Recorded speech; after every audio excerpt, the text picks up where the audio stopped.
Recording in progress.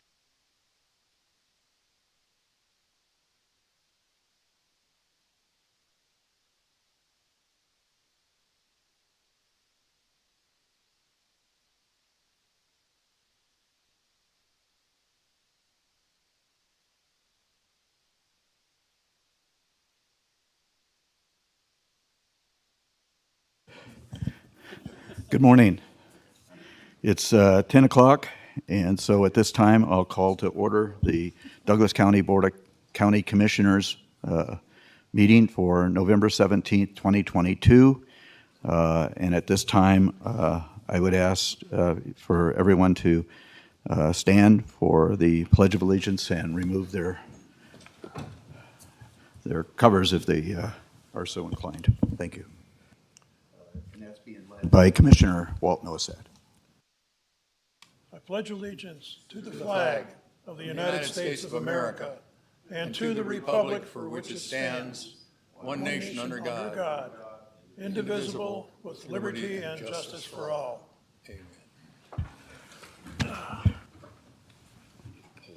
Done. I already got it. Thank you. Okay, public comment. Public comment is limited to 3 minutes per speaker unless additional time is granted by the board chairperson. Board of County Commissioners uses timing lights to ensure that everyone has an opportunity to speak. You will see a green light when you begin and then a yellow light which indicates you have 30 seconds left and should conclude your comments. Once the light turns red, we ask you to please sit down. In addition to opening public comment will be also taken on administrative agenda items that are identified for possible action and closing public comment. If you plan to speak on a specific agenda item that is on the administrative agenda and identified for possible action, then please provide your public comment when that agenda item is heard. I ask you to please silence all of your electronic devices so that we don't interrupt the speakers. I would also indicate that on the administrative calendar or agenda, items 9 and 10 are for presentation only. So if you wish to offer public comment on those items, you should do so at this time. I believe Commissioner Rice is going to be trying to reach us via Zoom. He's out today. Commissioner Nosad will be operating the timing lights. Is that correct, Mr. Nosad? That is correct. Okay, very good. So at this time, when you approach the podium, we ask you to write your name and then state your name for the record. And then at that time, your public comment will be, your 3 minutes will begin. So at this time, public comment is accepted. Ms. Waller.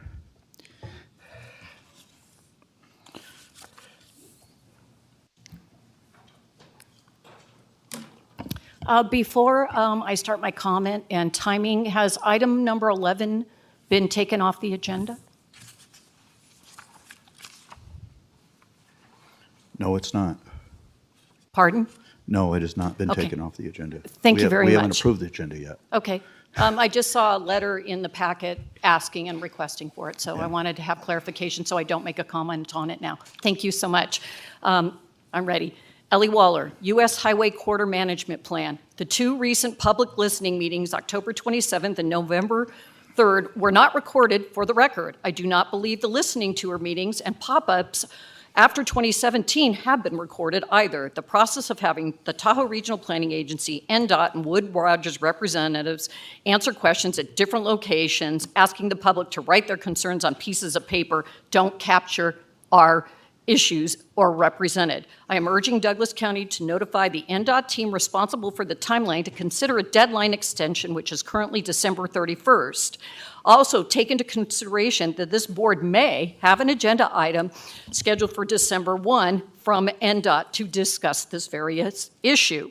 Please weigh in favorably to requesting a timeline extension for gathering accurate and adequate information. I'm hoping the county manager will reach out to NDOT as well, asking for this extension. I have searched and discovered that the NDOT project charter isn't completely signed by all agencies involved. I'm hoping Douglas County has signed.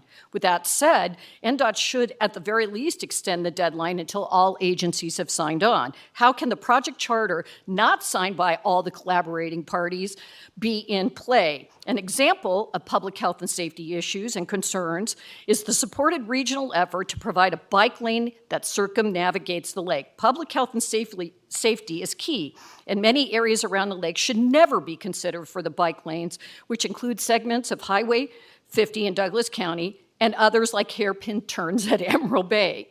The Highway 50 corridor plan is complicated, and any lane reduction or installation of roundabouts to accommodate bike lanes or pedestrian access to the highway as suggested as pedestrian islands or reducing crossing is a double-edged sword. It's about enforcement. Pedestrians often cross nearest to the destination, and bicycles frankly ignore traffic signals.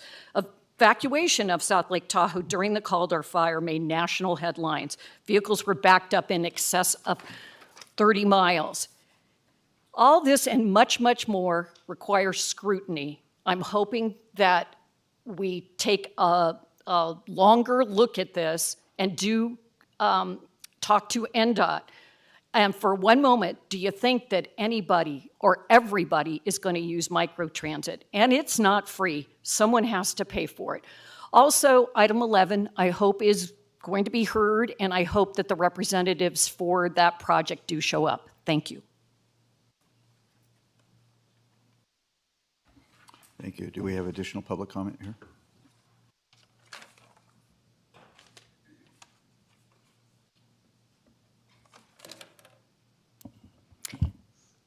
Beth Wallace, commissioners, other staff members. I've been a resident of Zephyr Heights for the past 10 years, and I'm here also to address the issue of the proposed changes to US 50 East Shore Corridor Management Plan. But specifically, I would like to talk about the process used to elicit public input from the residents in our area and what I consider a disregard for many of the concerns that the residents brought forth. My understanding is that DOT shared with you 2 weeks ago that public outreach opportunities had been provided, and I'd really like to give my perspective on that. In 2017, the DOT came to Zephyr Cove Elementary. They expected 50 people, over 200 residents were there. When we were given the opportunity to express public comments, everyone addressed the issue of one lane in one direction, not acceptable for our very busy community. The message was testy, it was loud, and it was clear. And I'm sure DOT never wanted a repetition of that kind of confrontation. In 2021, a year ago summer, we received a postcard. It said, and I'm quoting, "We have heard you. We have a clean slate. We're starting over. We want your feedback." We were given the opportunity to deliver written comments to various venues. Again, the message was clear. We do not want one lane in one direction in any parts of our corridor. In March of 22, we had another opportunity to look at draft solutions. They had various maps. Some of you may have been there. We were invited to speak to different representatives, and we got to show sticky notes. When I left the room, there were 50 sticky notes on my map saying no one lane in one direction. 2 weeks ago, we saw the final recommendations. I overheard a representative from the project state to one of the attendees who was amazed. We had bike lanes on the highway. We had one lane in each direction. And the comment I heard was, oh, well, the response was 50-50. I don't think so.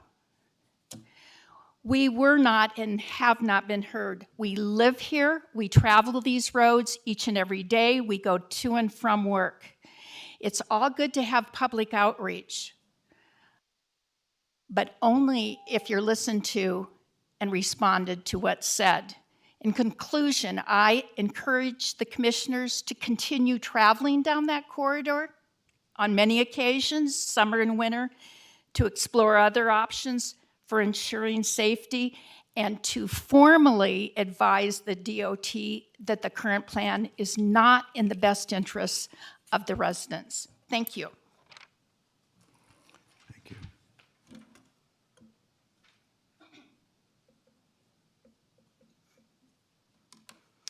Good morning, Commissioners. My name is Kathy Oyster, and you seem to be hearing a theme, and that is that actions speak louder than words. And we've been hearing a lot of words, but we're not seeing a lot of action. You've been hearing a lot of words, and you're not creating much advice towards an end. I'd like to see you use your master plan that you created in 2020. I'd like to see you refer to it and apply it to the advisory committees to which you are expecting some response from. I'd like to see a broader economic base in the Lake Tahoe Township, which relies overly heavily on tourism. We need to have other functioning economic providers.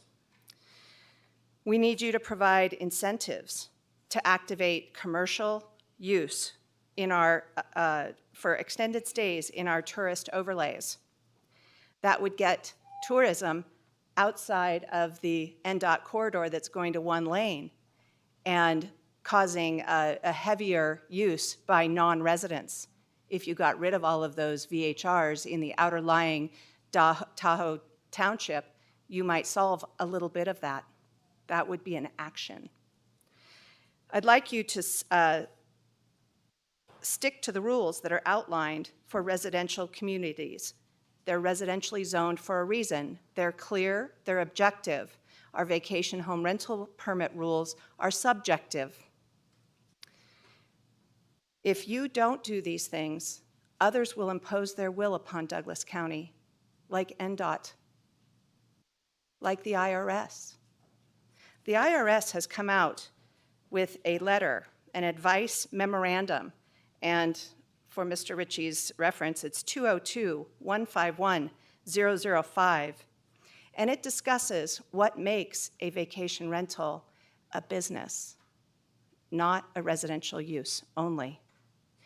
And I'd like to see Mr. Cates adding that to the investigative rules for the enforcement committee or enforcement manager. The commission has listened, but you have failed to provide reference for the advisory committee to provide you outlined responses, very specific responses, in a very specific time. We are 18 years and 3 revisions into the VHR rules. It's unacceptable. You keep hearing from the community. We keep voicing our opinions time after time. 7 hours, I believe, on the 13th of October, you heard people speak. Let's get some actions in place that solve the rules that are unenforceable. The officers know how to enforce it. You need to get advice from them, and you need to make the committee provide you a document that is objective. Thank you. Mr. Chairman, a brief pause here, please. I have to confer with Marcia.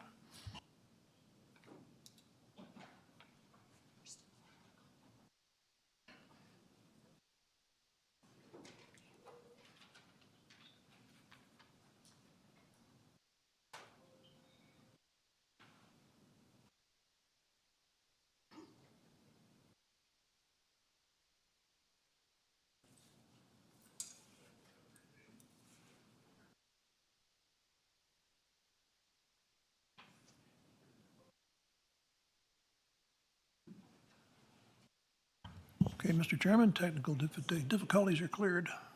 Thank you. Okay. So, yes. And I hope you understand, Ms. Oyster, we didn't cut you off there. We actually gave you more time. Our timing light system wasn't working right, so I didn't want to interrupt you. So anyways, further public comment?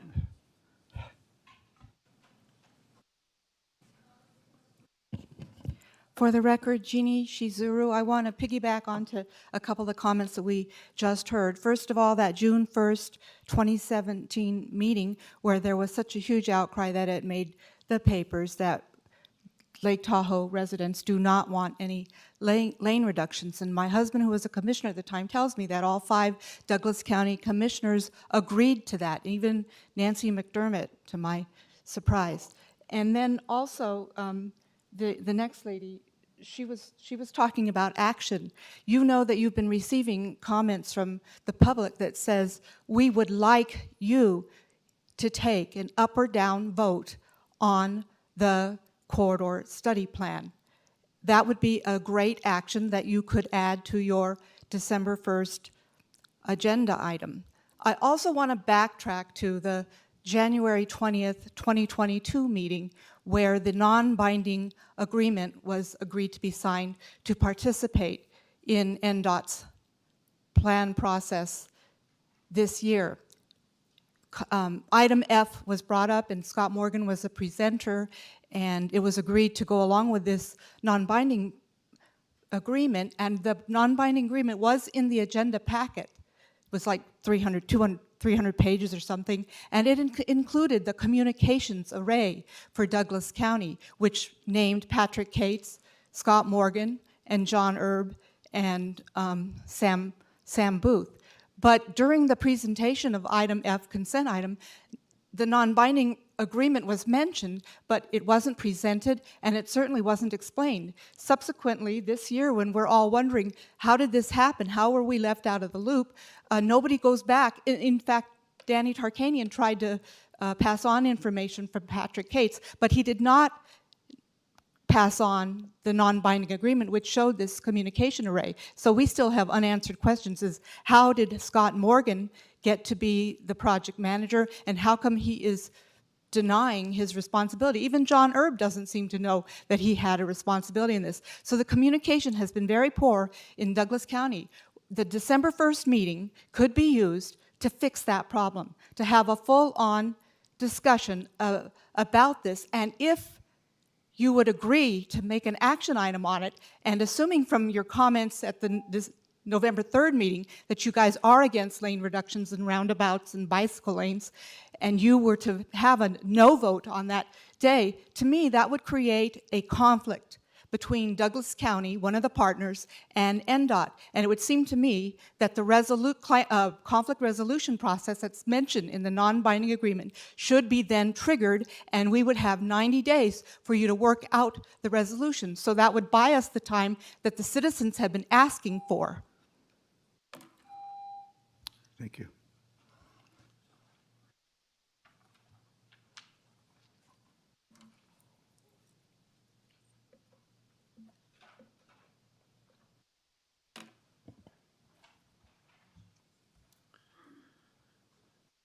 Jim Slade, speaking as an individual on a different topic than the previous speakers, but somewhat related. Recently on the Google News feed on my cell phone, the top news story involved Fodor's No List 2023. Fodor's is a well-known and respected publisher of travel and tourist information, best known for its travel guidebooks and online worldwide destination planning. Their No List highlights destinations to reconsider visiting due to 3 main reasons. 1, natural attractions that could use a break in order to heal and rejuvenate. 2, places plagued by overcrowding and resource depletion. And 3, locations dramatically impacted by water crises. It is not a list that any tourist destination wants to be on. The second such destination on this worldwide list was Lake Tahoe. Their explanation for inclusion stated, quote, Lake Tahoe has a people problem. Amid the pandemic and Great Migration, there was an influx of people moving to the mountains, as well as people with second homes in the area coming to live in Tahoe permanently. And it caused traffic along the lake to crawl, as well as kept trails and beaches packed. The leading threat to Tahoe's famous clarity is fine sediment pollution running off our urban landscape. Heavy traffic crushes Tahoe's roads into fine particles and debris and pumps tailgate emissions into the air. When it rains or snow melts, stormwater transport these fine particles into the lake, clouding its cobalt blue waters. I'm sure you're all aware of these problems to some extent. If there's one thing that spoils the quality of life anywhere, the valley, the lake, or any other place, for residents and visitors alike, it is traffic congestion. This can have different causes, but certainly one of them is residential growth in the general area. The solutions, too, are not easy, but need to be addressed. No one wants Lake Tahoe, which is a national treasure, to be loved to death. But steps have to be taken to avoid that fate.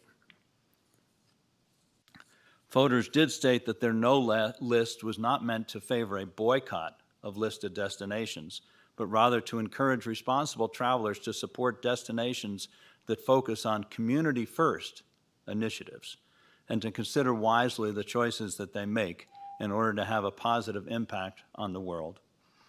It's up to you, our county commissioners, in large part, to do what is necessary to make our corner of Lake Tahoe the best place that it can be, both for local residents and for the tourist experience.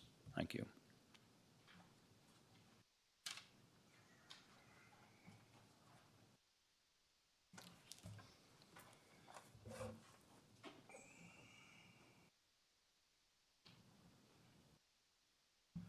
Morning, Douglas County. Morning, Jim and crew. Jim's always got a level-headed approach. I appreciate hearing from him. I would beg to differ. I would say that we are the ones who are responsible. Mr. Gibson, do you have public comment for the board, please? And I'm please talking state to your the name for board, and record. I'm responding to Jim's comment. We are the ones. You're losing your 3 minutes, that's what I'm saying. We are the ones who are here to assist our board in finding solutions. It's not all up to them. They can't do it all by themselves. The county is bursting at the seams with development. And our organizational principle is a closed loop and a hierarchy that is not working for us. Please, when you get up to the podium, identify yourselves so we can follow up with each other and network, so we can find out how to contact each other and support each other in smaller groups, so that we're bringing solutions to the table instead of problems and anxiety. You can comment on the YouTube. You can drop your 2 cents on the YouTube. You can comment on the Facebook and utilize your social networking. So we have the tools, and we don't need to rely on administration when our founding fathers gave us our state and federal constitutions. We have affidavits and notices. We don't have to litigate. We just circumnavigate. So we're automating that and making it simple for everybody. And so I just encourage you to take a deep breath and read your constitutions and feel yourself empowered and begin communicating in the first person, like people do. I was contacted last week at the senior center, community center. I want to thank the sheriff for holding space. If it wasn't for him holding space, we wouldn't have had a focus, and we missed you, county board commissioners and the city management. We sure do appreciate when you're present, but we probably had other things to do. So we were approached by some Navy SEALs, some ex-servicemen, and one man, 25 years, 30 years, claims to be a Special Forces veteran. Took him out to dinner. He came into the dining hall with a cane, limping. He approached us because he's not getting the health care he needs through the VA. His foot's severed. He's broken more bones in his body than he can keep track of. And he's reaching out because he needs alternative health care like massage and acupuncture and alternative forms of organic pain management that he can't get through the VA without losing his benefits. So we are at 775-309-1262 with the Foundation for the Law of Time. Today I appear as a member of the General Assembly of the State of Nevada. We have webs up at lawoftime.org. Thank you. Thank you. Just for the record, we have been notified that Commissioner Rice has joined us via Zoom. So welcome, Mr. Rice, and we have 5 members now. Are there additional public comments here? Please approach the podium, sign in, sign your name, please, and then state your name, and your time will begin after you state your name. Thank you. I'm Peggy Rister-Selly, and I'm here to talk to you about the most essential service this county offers, the service our Sheriff's Department provides. If we don't have the rule of law, we have nothing, and yet our deputies are compensated at levels well below neighboring jurisdictions. Our deputies save lives. They keep us safe. They do so by facing life-threatening danger. 2 have been shot, and both suffered permanent physical damage. 5 were exposed to fentanyl, and over 15 vials of Narcan were used to keep them alive. It's crazy that the county expects this level of dedication without commensurate salary and benefits. This past March, our county manager announced an across-the-board pay raise, but somehow that raise did not include the deputies. County officials made a few comments at that time. Thank you. And I would like to share these with you. Vacant positions put more weight on other employees, creating burnout, and adjusting compensation to more closely reflect rates of pay for the market in the region is a critical step forward. And Douglas County is falling behind in terms of market compensation. It is increasingly difficult to recruit and retain qualified employees. These points perfectly describe our Sheriff's Department right now. Here is what is happening in the Sheriff's Department. Our deputies are paid less and have fewer benefits than surrounding agencies. This is more than a COLA issue. We are the 2nd richest county in northern Nevada. Don't we want the best law enforcement possible? We will not get it if we don't pay competitive compensation. The department has been losing lots of deputies. We are losing a wealth of experience. 2 more are leaving this week. The deputy voted best in the 2021 Best of rankings. He's gone. Several detectives have recently left. Of the most recent 22 hires, 18 are gone. This is a huge waste of money and resources. Patrol staffing is at 1980 levels because they cannot attract or keep qualified hires. Our population has more than doubled. Washoe, Reno, Sparks, and Carson all provide longevity pay. Douglas does not. Washoe, Reno, Sparks, and Carson all provide medical retirement. Douglas does not. Why would you want to work here? A strong, fully staffed Sheriff's Department is in our best interests. This is about public safety. I am asking you to compensate our deputies with competitive salary and benefits. Stop wasting tax dollars on expensive attorneys, fighting a wage increase that even the county manager said was warranted. Open item H for public discussion. In closing, I offer you a quote from Pliny the Younger. Almost 2,000 years ago, he said, "From law and order, everything arises." I leave you with that. Thank you.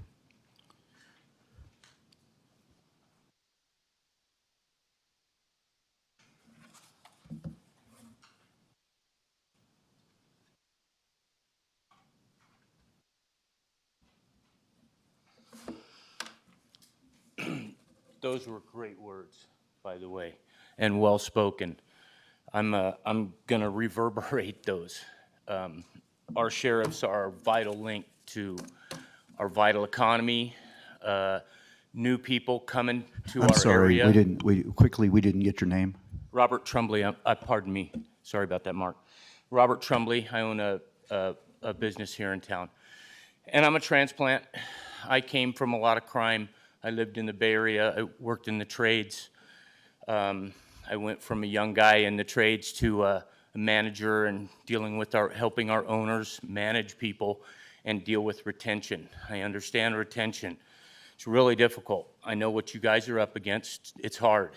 But the value of our society is based on these gentlemen and ladies that go out every day and do what they do. I know a few of them. They give everything. They really do. And I'm constantly stunned that these guys and gals keep coming back in our community at what we're talking about here, the bottom line, and how they take care of their families. they can't really do it real well. And then they go out and risk their lives and go back to their families. Man, this is really hard on these people. We have to compensate them properly.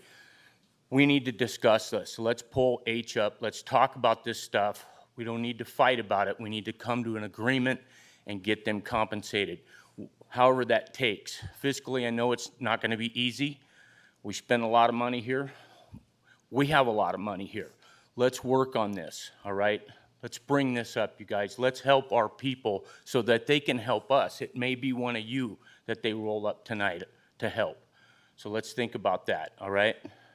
Thank you for your time. Thank you.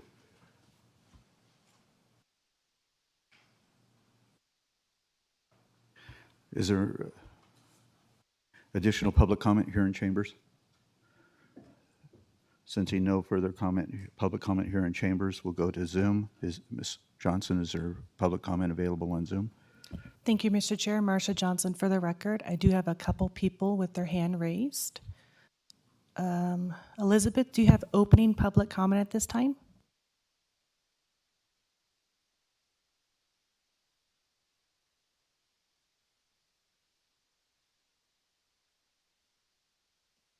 Yes, I do. Can you hear me? Yes, we can. Please state your name for the record and we'll start your time.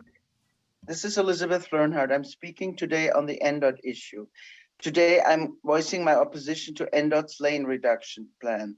They have clicked the box with a so-called public outreach event without meaningful engaging with major stakeholders along Highway 50.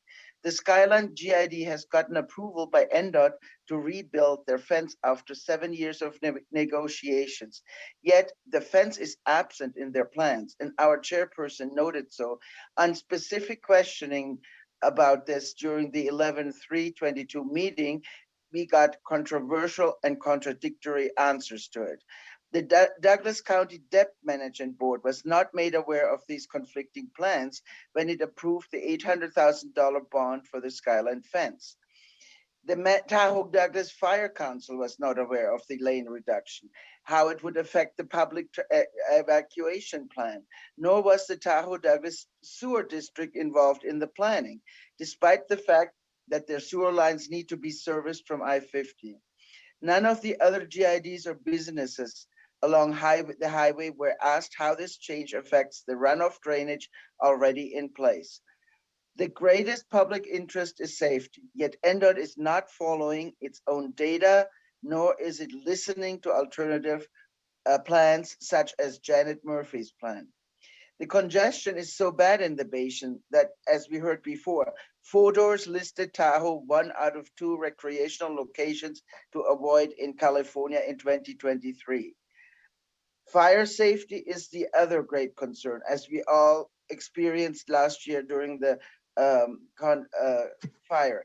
Does the Board of Commissioners want it to be the one on record for creating a death trap for its citizens, as the city of Paradise did in 2018?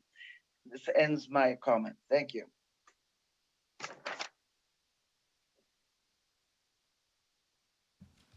Thank you, Mr. Chair. I do have one more person with their hand raised. Nancy, do you have opening public comment at this time? I do. Can you hear me? Yes, we can. Please state your name and we'll start your time. Thank you, Nancy Gilbert. Douglas County needs to consider better planning to develop the TOT taxes that they want to develop. Commercial businesses in small neighborhoods is not the solution. Overtaxing neighborhoods with commercial businesses while narrowing Highway 50 doesn't help. There was an article mentioned by the prior speaker as well that I think is going around the community in Lake Tahoe. But the San Francisco Chronicle issued an article saying in 2023, avoid Tahoe because it's basically too many people, congested, traffic, and trash. And if you think about it, with the Caldor fire, with evacuation, it's a death trap in that people can't get out if there is a fire. Yeah, I would ask that before there's any further consideration of narrowing Highway 50, that further evaluation of density be considered in South Shore, Tahoe, Douglas County. Density needs to be seriously considered with the small neighborhoods. Maybe the Douglas County commissioners take a look at Vail and Aspen, some of the other communities that have actually developed close within their small tourism corridor, and left that to tourism and density, and then left the extended community basically to residential community. But right now, I mean, I think there's a lot of people talking about this article from San Francisco Chronicle, basically saying it's too dense, it's too congested, and the traffic is out of control. And then you're going to narrow the highway, and you're going to add more VHRs. So thank you very much for your time. Thank you. Thank you, Mr. Chair. Marcia Johnson for the record. At this time, there's no further public comment online. So, just a second, Mr. Mingus. So I think it's important, we've finished with public comment, both here in chambers and on Zoom. I think it's important for the members of the public to understand in regards to the Sheriff's Department and the ongoing labor negotiations. It's not that we don't wish to respond. As a matter of fact, I know that probably all 5 of us wish to respond. However, we are currently under negotiations, and we are restricted from responding and have been under negotiations since the end of the contract on June 30th of this year. So while we would enjoy responding, we're prohibited from doing so because we are under negotiations. I don't know if our Deputy District Attorney has anything to add to that. If you do, Mr. Ritchie. Thank you, Chairman. Doug Ritchie with the District Attorney's Office. I have a lot to say. Let me start by saying that under Nevada law, it's bad faith negotiating to try and negotiate outside of the negotiating process with each negotiating team. A lot of information has been put out there, and I appreciate that. I have a whole page of things to say, but I will say this. Our sheriff, the administration cares very much about the deputies. This board cares very much about the deputies. That can be seen by the things that this board has approved over the last year in the last budget. I will say one thing that's probably indicative.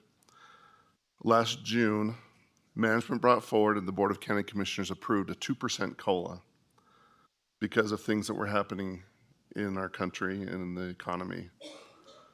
The county was not contractually obligated to provide that to the deputies, but they did it anyway. I will also say, and it's public record, that that the offer that has been spoken of by the public was offered to the deputies, to the sergeants, and they said that wasn't good enough. And that's fine. Reasonable people can differ. That's why we're going through this. We went through mediation. The county paid for that in a good faith effort to try and work out our differences. That unfortunately didn't work, but the county did make some changes. That proposal is now before a fact finder, and under Nevada law, that's the process that the parties go through. When we can't reach an agreement, we go to an independent third party who has experience in this stuff, and we both make our case. We explain why we've done what we've done, and we're in that process right now with the deputies, and we're about to start that with the sergeants. Again, reasonable people can differ about what's appropriate. I will say, though, that any implication that either the sheriff, management, or the Board of County Commissioners do not care about the people who protect us every day is just categorically false. If you go through the Board of County Commissioner meetings in the past, the county has on its own, not in this current contract, but in previous contracts, unilaterally paid offset PERS increases, retirement contribution rates for the employees. They've covered insurance premium increases for the employees. These are not required, but in good faith and because it makes sense to do so, the county has done that. And the county may do that and again in the future. And when I say the county, I mean the Board of County Commissioners, because at the end of the day, they represent the people of Douglas County. They have to make sure the county runs well. It's a place you want to live. But at the same time, it's a place where you're not taxed to death. That the people's money is appropriately safeguarded. Again, I probably said more than I should already. I don't want to get into the details, but I will say that the parties are in fact finding a third party with experience in labor negotiations is going to hear both sides, and we'll have a decision. And at that point, we'll both have a better idea of what is good enough or what is reasonable. Again, I start with this and I'll end with it. The people of Douglas County care very much about our law enforcement, and so does the sheriff, the county manager's office, and more importantly, the Board of County Commissioners. Thank you, Mr. Ritchie. Mr. Ingles, you had a comment? This is somewhat of a sidebar. Don't buy any Bitcoins.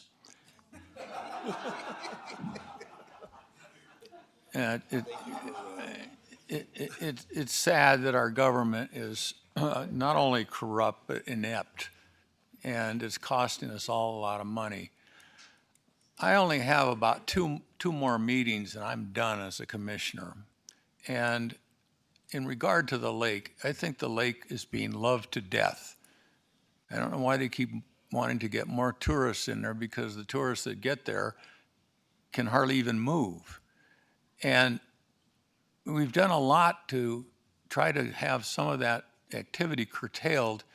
Dave Nelson and I, when he was on the board, we fought like mad to have some of these programs that the Visitors Authority insisted on having to attract more visitors.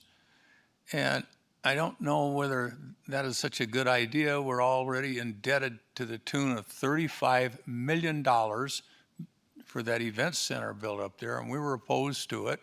We got steamrolled. I got assaulted and battered by Commissioner Penzel, and I talk about it because it's very annoying and not everybody knows about it. And I am very upset because it's going to cost us all in our taxes. And there's also a thing in the NRS that says that if a multi-use center does not meet its financial goals, there can be an ad valorem tax assessed to the citizens and the property owners in the county that the event center is in. Yeah. So I have never seen a investment, they call it an internal rate of return in finance. I used to do this in business. And this is going to build this thing, and this is how much money we're going to make. Well, I've done a couple of events in event centers in San Jose. The event center there is bigger than this one. And I did it personally, and I don't even think I broke even. It was close. And this one's pretty small, and if it doesn't make it financially, we have to make up the difference. And nobody has done any internal rate of return. I've never seen a spreadsheet on it. And so these guys go off and just, we're going to build a road, we're going to put in microtransit, we're going to do this, we're going to do that. And they never ask the citizens about it. They just do it. And they're big enthusiasts for this NDOT project. We've got a new governor coming in at the beginning of the year, and he's going to be the guy that can stop it. So, and I agree with everybody. We don't need it. And a bike trail, that portion in Douglas County is going to cost $68 million. It's insanity. So I just wanted to say my piece because I agree with all of you. Thank you. Commissioner Tarkanian, you had something. Yeah, I just wanted to add to what the District Attorney Doug Ritchie had stated. And I understand there's certain restrictions we have, and I'll try not to go over them. But for anybody to insinuate this board hasn't been fully supportive of our Sheriff's Department, they're completely inaccurate from everything that we have given in our appropriations and the requests that we've had. And most importantly, through these labor negotiations, three of us were not on the board when the last contract was entered into. And with respect to this new contract, I can tell you that this board has agreed to almost all, just a few, one or two items we haven't agreed with, but we have. And these figures that the two speakers spoke about, how they're underpaid and the 9% and so forth, all of that was addressed and approved by us on the board for this new contract, and it will be implemented when the new contract has taken place. We can't control what was happened before with respect to the previous contract, but I can assure the public we have offered an incredible amount of improvement on that contract, and we hope to get it resolved. Thank you. Thank you. I think we're done with public comment, and hopefully we've addressed some of the concerns of the public in the process. At this time, we'll close that and we'll go to the approval of the agenda. I will ask for entertain a motion to approve the agenda as presented. I move to approve the agenda as presented. Second. Okay, motion by Commissioner Engels, seconded by Commissioner Tarkanian to approve the agenda as presented. Sensing no discussion, all those in favor signify by saying aye. Aye. Commissioner Rice? Okay. There it is. There it is. Okay, finally. Okay, very good. I realize we're in a time warp here between, I'm not going to tell the public where you are as we sit here in the cold confines of Douglas County. But anyways, motion passes 5-0. Approval of the previous minutes. I will entertain a motion to approve the draft minutes of October 13th, 2022 special joint meeting of the Board of County Commissioners and the Vacation Home Rental Advisory Board. So moved. Second. Motion by Commissioner Noasad, seconded by Commissioner Engels to approve the draft minutes of October 13th, 2022. All those in favor signify by saying aye. Aye. Aye. Motion passes 5-0. We'll go to the consent calendar. I have been informed that item A needs to be pulled, as we believe that we might have already done that. But if we discover that we have not, then we can bring it back on a future consent calendar. So I'll entertain a motion to approve the consent calendar items B through I minus item A. So moved, Mr. Chair. Okay. Second. Okay. Motion by Commissioner Rice, seconded by Commissioner Noasad to approve the consent calendar items B through I. All those in favor signify by saying aye. Aye. Aye. Motion passes 5-0, and we will go to the administrative agenda. And I'm going to come down to the podium to do so.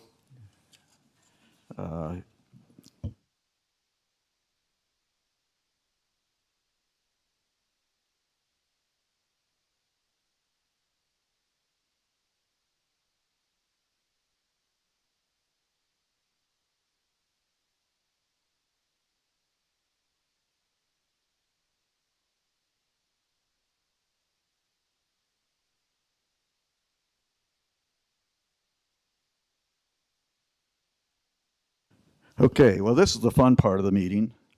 So for presentation only, item number 1, ceremonial presentation of proclamation 2022 P-119 proclaiming November 26th as 2022 as Small Business Saturday in Douglas County.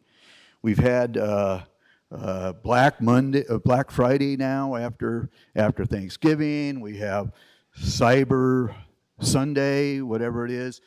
This is Small Business Saturday, and certainly America, the United States, was founded on small businesses, and so we are proud to recognize not only the Carson Valley Chamber of Commerce, but the South Lake Tahoe Chamber of Commerce also in that regard, and promote our local residents to please shop small business on the Saturday next week, not this week, but next week.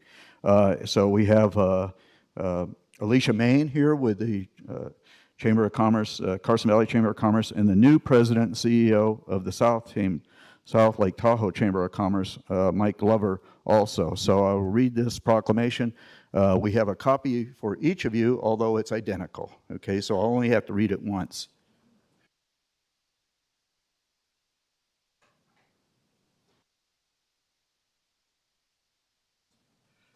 They say suitable for framing. It's already framed, and we hope you proudly display it in your offices.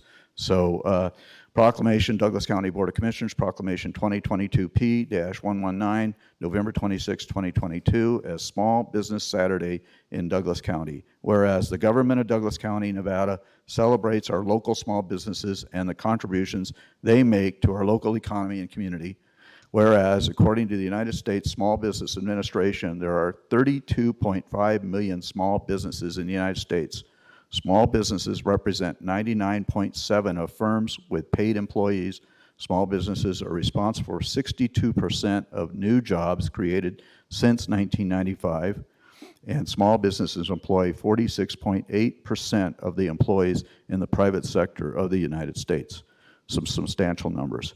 Whereas 79% of consumers understand the importance of supporting the small businesses in their community on Small Business Saturday, 70% report the day makes them want to encourage others to shop small. Independently owned retailers, and 66% report that the day makes them want to shop small all year long.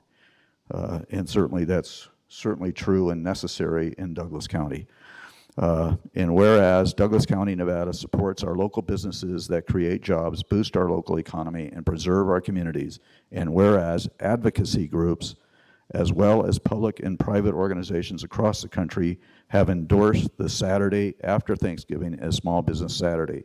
Therefore, be it proclaimed by the Douglas County Board of Commissioners November 26, 2022 as Small Business Saturday, and urge the residents of our community and communities across the country to support small businesses and merchants on Small Business Saturday and throughout the year.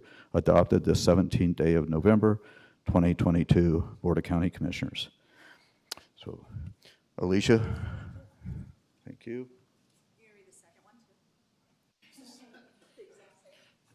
Ditto. It's okay to say ditto, I understand. So anyways, Mike, I hope you proudly display this in your office as well, okay? And I would invite you to the podium to say a few words if you wish. She has prepared notes. I did, because I can't put two thoughts together right now. Okay.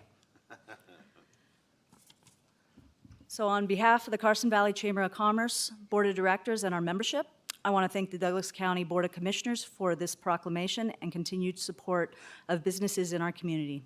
Small businesses are crucial to our economy and the backbone of our community in Douglas County.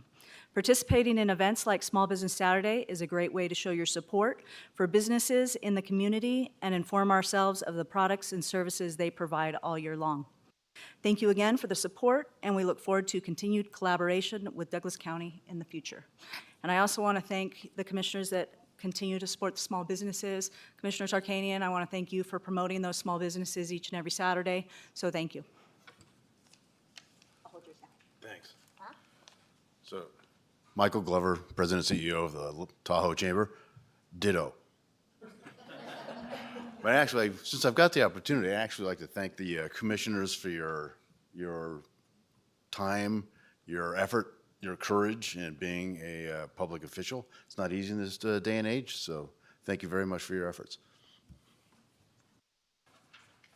I think Ms. Granahan wants to take a picture for publication. Since we have bookends here, we'll.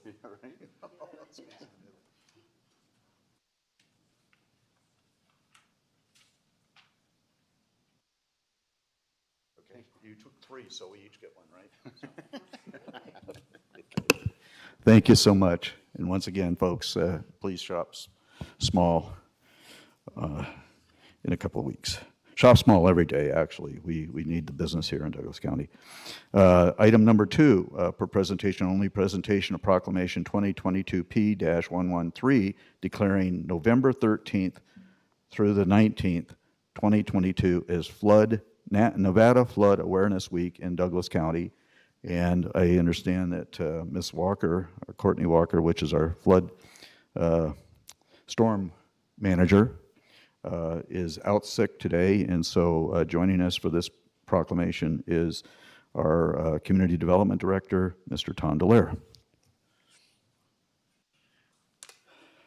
So I'll quickly read this. Proclamation 2020, Douglas County Board of Commissioners, Proclamation 2022 P-113, declaring the week of November 13th through the 19th as Nevada Flood Awareness Week. Whereas Douglas County recognizes a significant threat flooding poses to residents, the county and our local economy having endured repeated flood events from our watershed in the Carson River, Pine Nut Creek, Buckeye Creek, Johnson Lane Wash, and Buckbrush watersheds, including the historic floods of 1955, 1997, 2006, 2014, 2015, and 2017. Whereas Douglas County is at particular risk of flooding from slow rising riverine flooding in the winter and swift flash flooding in the summer, whereas during Nevada Flood Awareness Week, local, state, and federal agencies across the state are working together to inform the public about the dangers of flooding, how to protect their homes and families from a flood, and a plan for recovery. And whereas Nevada Flood Awareness Week 2022 will be held statewide the week of November 13th through the 19th with the theme Preparing Your Community for the Future, and the corresponding website is www.nevadafloods.org. Therefore, be it proclaimed by the Douglas County Board of Commissioners that Douglas County will participate in Nevada Flood Awareness Week from November 13th through the 19th, 2022, and supports increased public awareness of flood events, encouraging all county residents to take action, adopted this 17th day of November 2022 by the Board of County Commissioners. Mr. Dallaire. And yes, we are a desert, but we still incur floods. So, thank you, Chairman Gardner, and the rest of the commissioners for their support on with this proclamation. It is important that we do recognize that Nevada does flood. The NevadaFloods.org is available for the public to do to research and obtain a lot of information on what they can do to prepare for that flooding. We also want to thank the stormwater team, Douglas County stormwater team. We have Courtney, Jason, Patrick, Bradley, and Cody now. And we want to thank them for everything that they do on a daily basis to prepare for those floods. And then when they do come, their support and action, immediate action on preparing and dealing with the aftermath of the floods. Also, we want to thank the emergency management team, our emergency responders at the Sheriff's Office, and of course, East Fork Fire and Tahoe Douglas Fire for all their support during these events. And by the routine of the years that these are happening, it sounds like we're due for one. So hopefully we didn't put that in the universe, but anyway, be prepared, and thank you.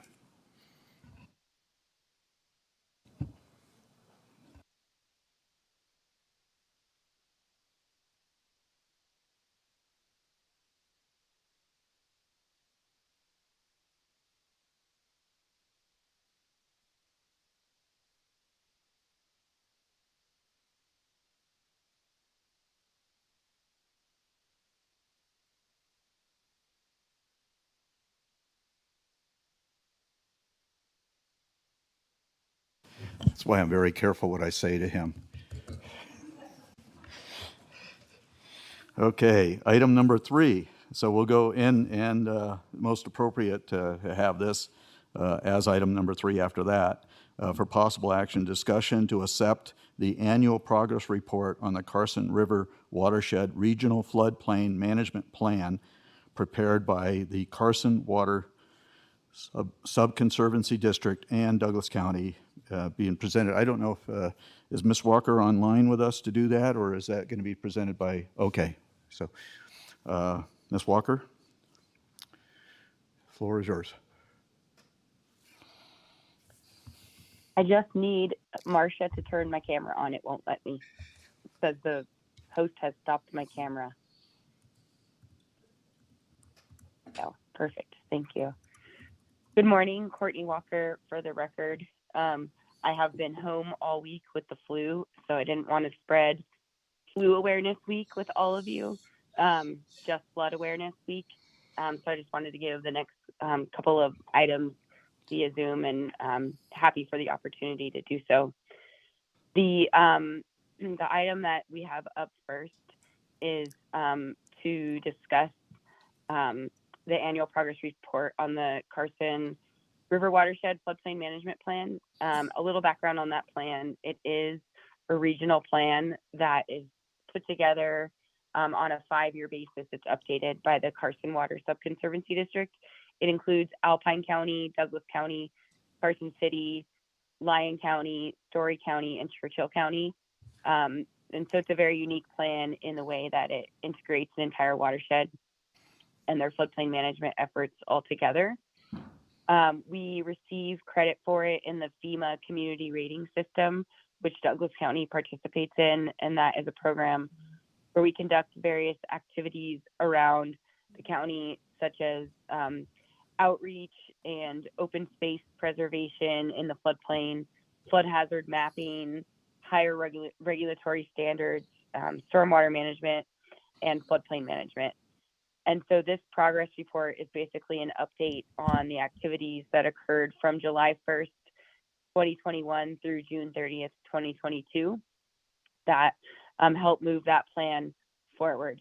And so we have to provide an annual progress report and get it adopted by the board each year in order to receive additional community rating service system credits for Douglas County. Currently, we're scored at a 6, which means all the residents in the county who have to get a flood insurance policy are able to receive a 20% discount on that policy based on all the activities that are conducted here within the county.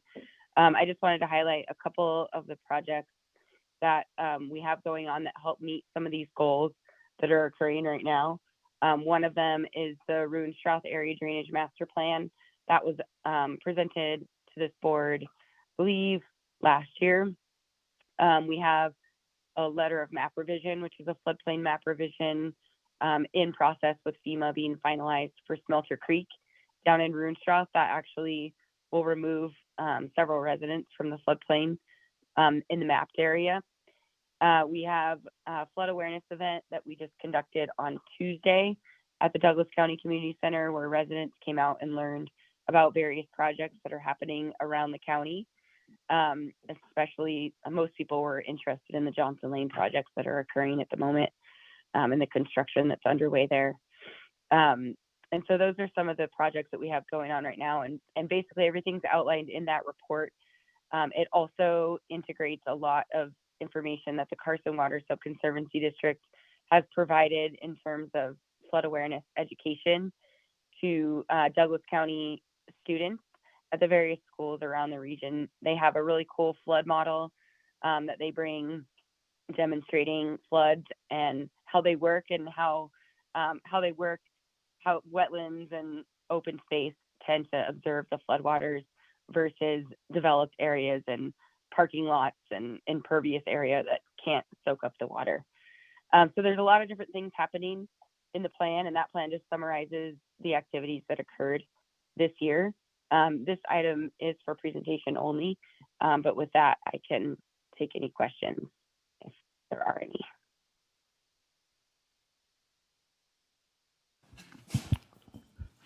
Questions, commissioners? Commissioner Ingalls? Courtney, do you have the YouTube video of the 97 flood available anywhere? You know, I am not sure about that one. I have a few YouTube videos from 2014 and 2015 of flash flooding but I'm not aware of a 1997 one. If I Have you may. seen it? Yeah.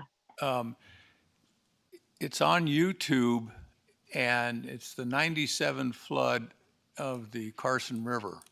We had a Pineapple Express come through the area, and all you have to do is look at that video and have a complete understanding of just how powerful the Carson River can become. And I don't remember the details, but you could do a search, Carson River 97 flood. Thank you. Additional questions? Commissioner Nosad. To underscore what Commissioner Engel says, we had a same event in 2007 on New Year's Eve. Another Pineapple Express completely melted the upper snows off, and it filled the Carson Valley from Pine Nuts all the way to almost into covering 395. As a matter of fact, I think the bridge was closed because of that one. But it's very important. No additional questions? Commissioner Rice, do you have any questions of Ms. Walker? No, I have no questions. I concur with the video. It's very powerful of the flood that took out all of Walker Canyon. And I do know a video exists. We had a videotape copy of it, but nobody has a videotape player anymore. So, but I believe that it was put out on CD or DVD, and it is available. And I'm not sure where to find it, but I believe that one of our local news stations was the source of all the footage. So I would assume that that's where the information can be found. Very good. I don't have any other questions either or observations.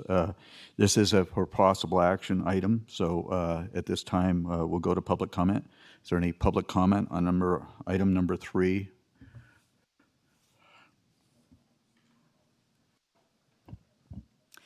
Good morning again, Ellie Waller. I would like to personally thank Courtney and her team for working in my community on the north end of the county on a stormwater project. We're not looking forward to a big storm to see how well it works, but we do want to thank the team. They worked with us, came to our Property Owners Association several times, even in the evenings after hours. Courtney and her team need to be commended for working with the community as well as they did. Thank you. Okay. Is there any additional public comment here in chambers on item number 3?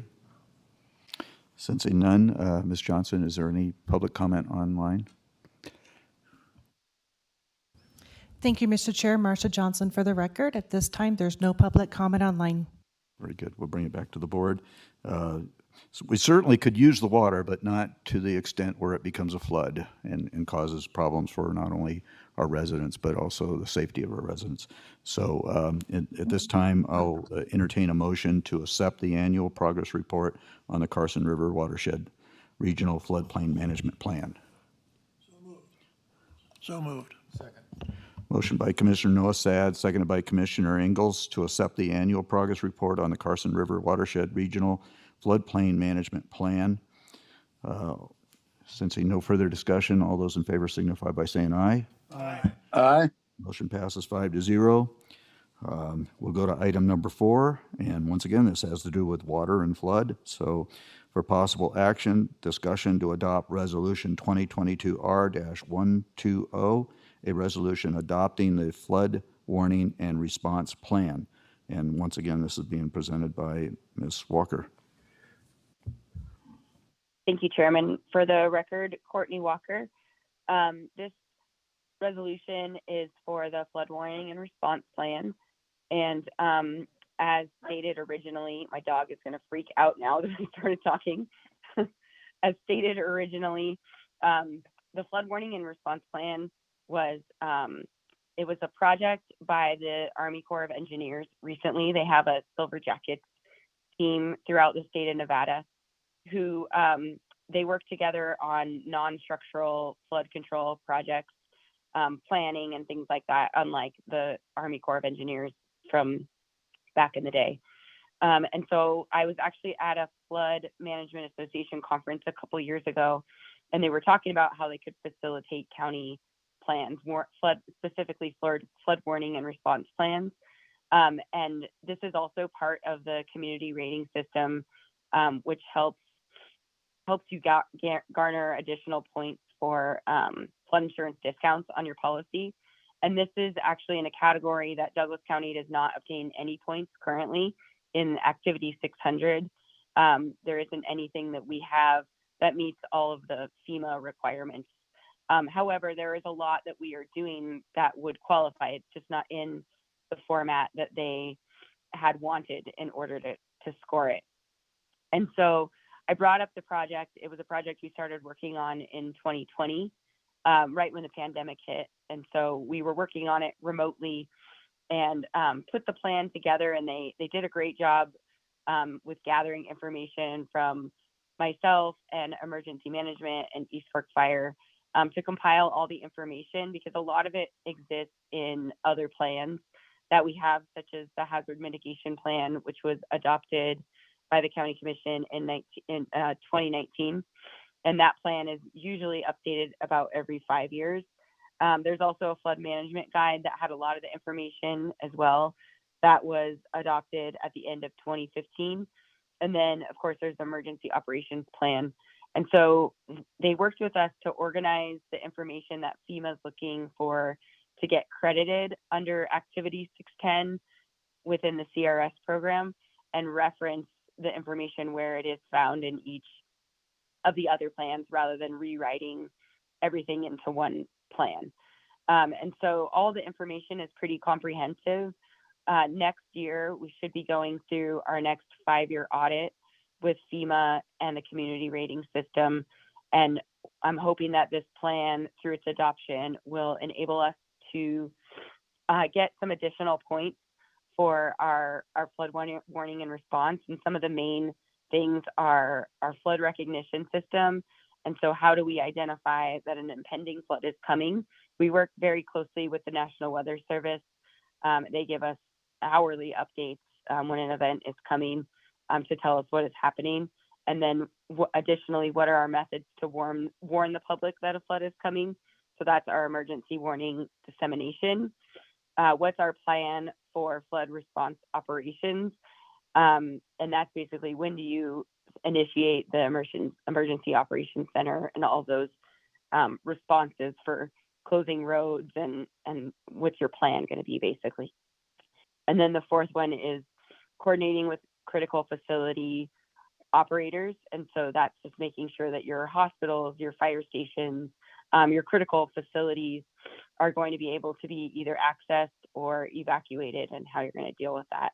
And so this kind of summarizes all of those credited activities into the one plan. If we are able to gather credit for all of these items, we could get an additional 340 points. Right now, as a Class 6, we have, in our last cycle visit, we had 2,122.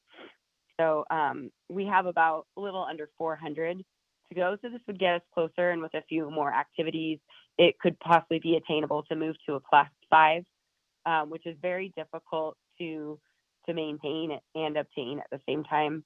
And that would provide residents with a 25% discount on their insurance policies rather than a 20. And so that's why I'm bringing this plan forward today. I do understand there may be some changes coming to how emergency is handled in the future. But this plan is a very important part of our emergency operations during a flood specifically, and can also help us gain some more credits in the CRS program. And so we would just want to be mindful that any changes we make there, we would want to be updating some of these plans that we're currently getting credit for in the community rating system program. And that's all I have for explanation on that, but I'm happy to take any questions. Well, that was quite an expensive explanation of that resolution, so I appreciate it. Commissioners, any questions? Commissioner Tarkanian? I just wanted to say, what an incredible proposal you have here in the agenda item. You did such a great job. Thank you. Commissioner Ingles? Thank you. All of us who live here, what we're up against is the United States, USGS has two severe weather stations in the United States. One is Mount Washington back east, and the other one is up on Donner Summit. Those mountains in that photo up there on the wall, they create incredible storms because of the energy they create of the storms coming in off of the Pacific. And this is what Courtney has to deal with. And she figured out how to deal with those storms. And you've only been doing this, the department's only 3 years old, isn't it? Yeah, we're coming up on the 4th anniversary. It'll be Right. in March. Yeah, we put a budget together, got Courtney and said, here, put this department together. And she did it. She is the one who makes it work. And she has done an incredible job. And if you have to bet on the storm or bet on Courtney, bet on Courtney. Thank you.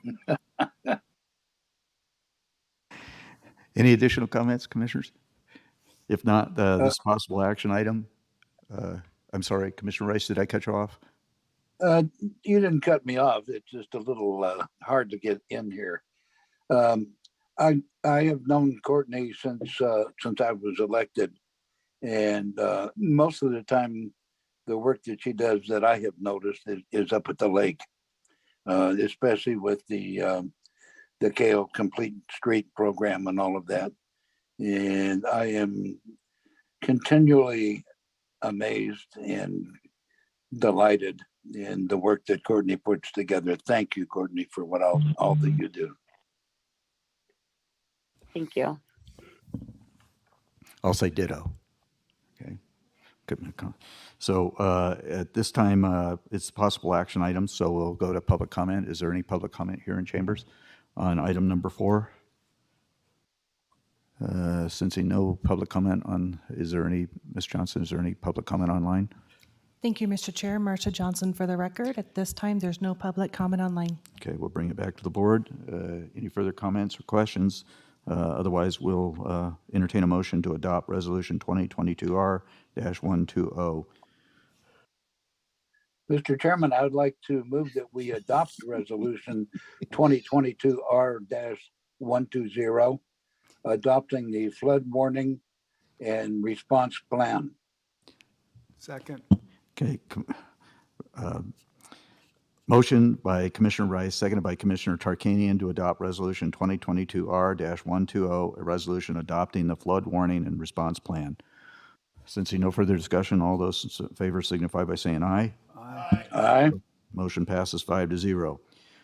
Gentlemen, we've been in session now for 2 hours and 15 minutes. Oh, that clock is incorrect. Oh my gosh, I didn't realize it was only 11:17. You're right. Oh, we didn't change that clock back. Okay, thank you. I was saying, my gosh, that 2 hours went awfully quick. So anyways, I was going to ask you if you wanted to take a lunch break, and I was hoping not, but anyways, we don't have to yet. But do we need a break for the facilities? So Jeremy, Mr. Hutchins, if you wouldn't mind waiting for a few minutes, so we'll take a break. I show my computer says 11:18, so if we return at 11:30, would that be good for everybody? Okay, we'll return at 11:30. Thank you.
Test, test, test, test.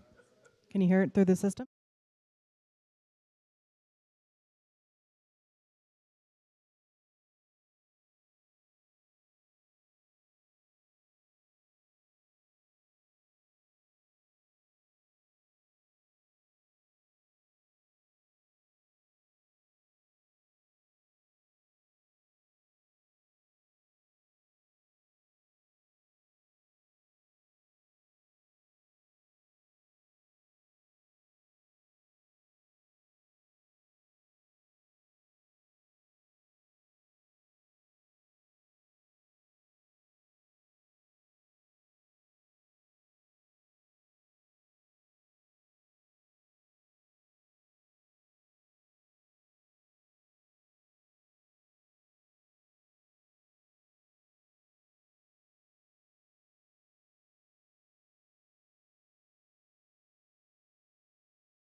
Recording in progress.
I don't want anybody to think I'm trying to jump the gun here, so it's my computer saying it's 11:29, so we'll wait a few seconds.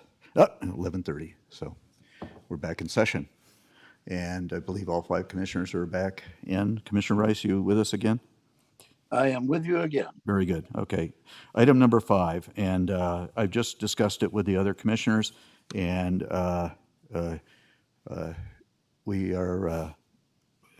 we're not going to take a lunch break today. We're just going to power right through this agenda. So I hope everybody's good with that. Item number 5, for possible action, discussion on the adoption of Resolution 2022R-118, updating the allowable storm drain culvert materials under Part 2, Section 6.5.4.4 of the Douglas County Design Criteria and Improvement Standards. So we're going to talk about water again, right? Yep. Mr. Hutchings. Yep, Jeremy Hutchings, I'm your Douglas County engineer, and I got an exciting and riveting item for you this morning, gentlemen.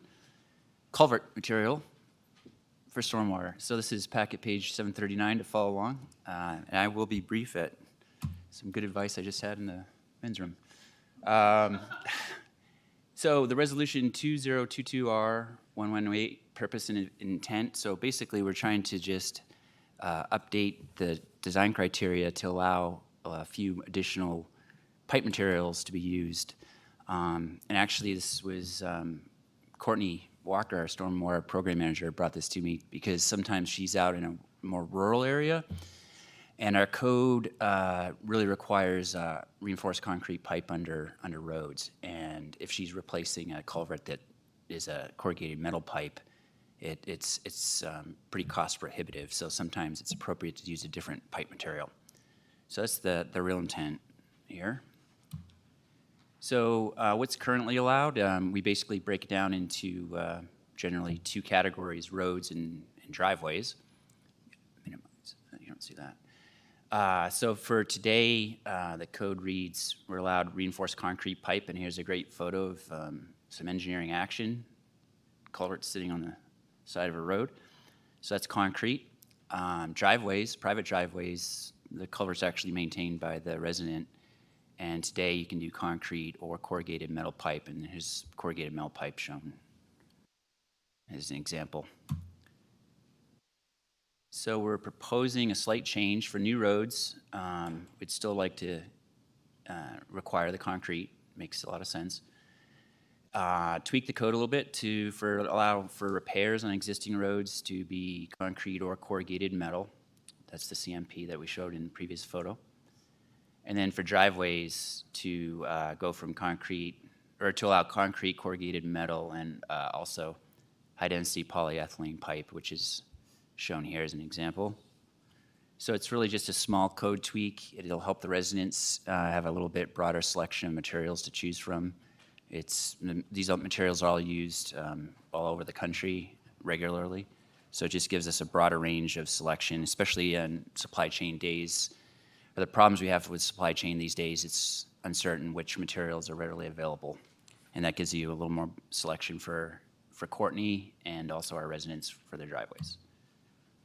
Happy to answer any questions, but I have the recommended motion up here to basically adopt 2022R18. Commissioners, questions? Commissioner Ingles? What is the lifespan of corrugated versus cement? Kind of, sort of. Yeah, so corrugated metal, a lot of times, 50 to 60 years is not unusual, depending on the use.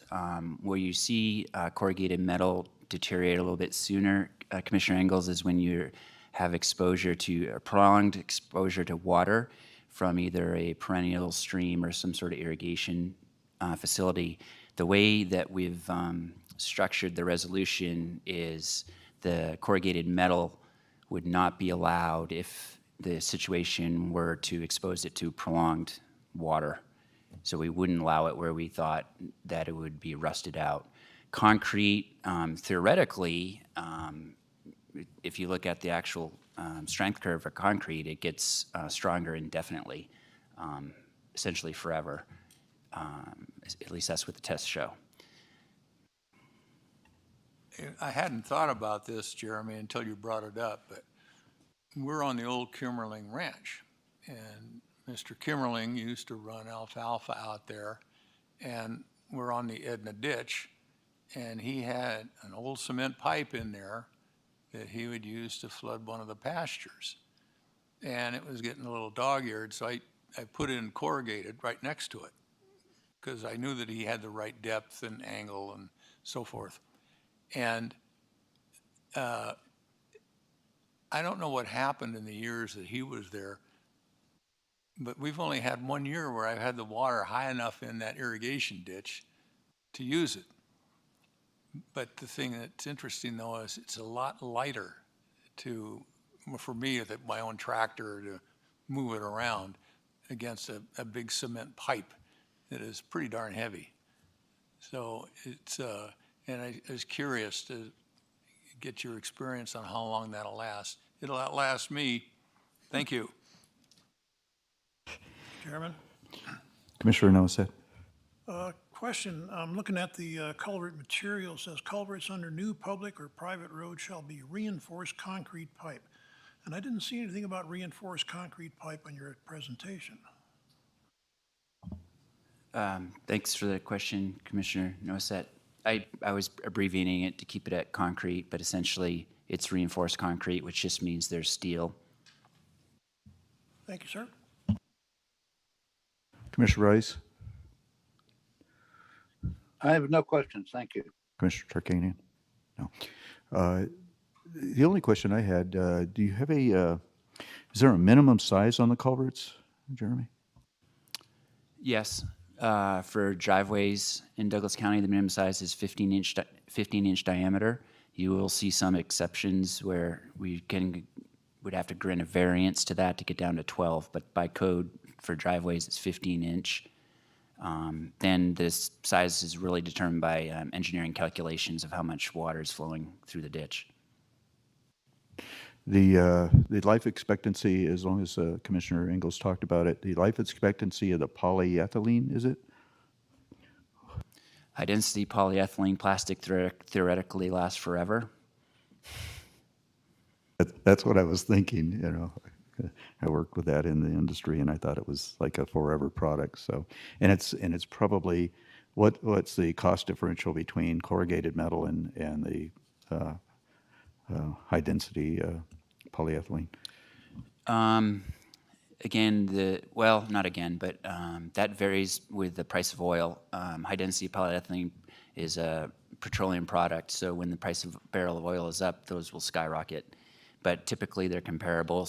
CMP, or corrugated metal pipe, is probably the most stable and cheapest. Our reinforced concrete pipe is typically the most expensive just because of the materials that are going into it. Are there any weight concerns between the three differentials, concrete, corrugated metal, and the high-density polyethylene? I'm sorry, I missed that. Weight differentials or weight concerns, trucks and items going over that? No, not if they're constructed properly with the amount of cover that's, usually it's an 18-inch minimum amount of cover, and there's tables that are established by the manufacturer for different depths of cover, but typically they work pretty good either with any of those materials. Very good. Okay, no further, Chairman, oh. one more question. Commissioner Nosat.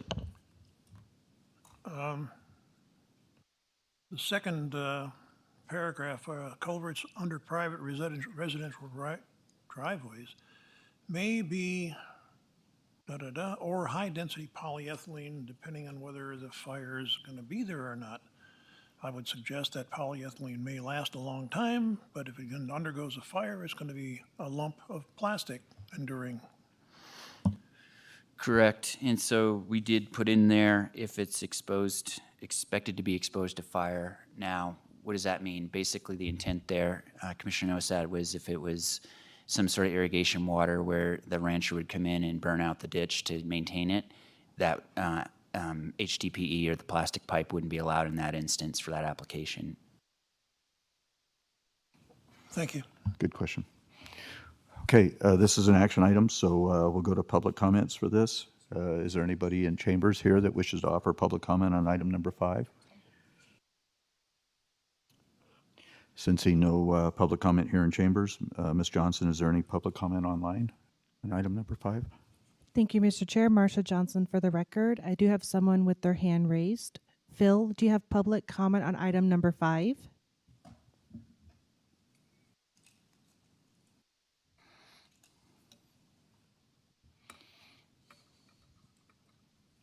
Phil, do you have public comment on item number 5?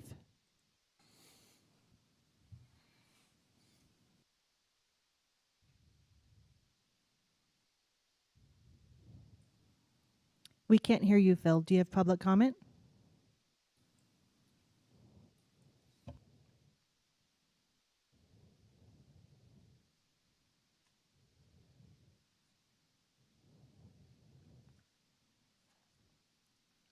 There's no response, and at this time, there's no further public comment online. Very good. We'll bring it back to the board. Any further questions before we go to a motion? Entertain a motion to adopt Resolution 2022-R-118, updating the allowable storm drain culvert materials under Part 2, Section 6.5.4.4 of the Douglas County Design Criteria and Improvement Standards. So moved.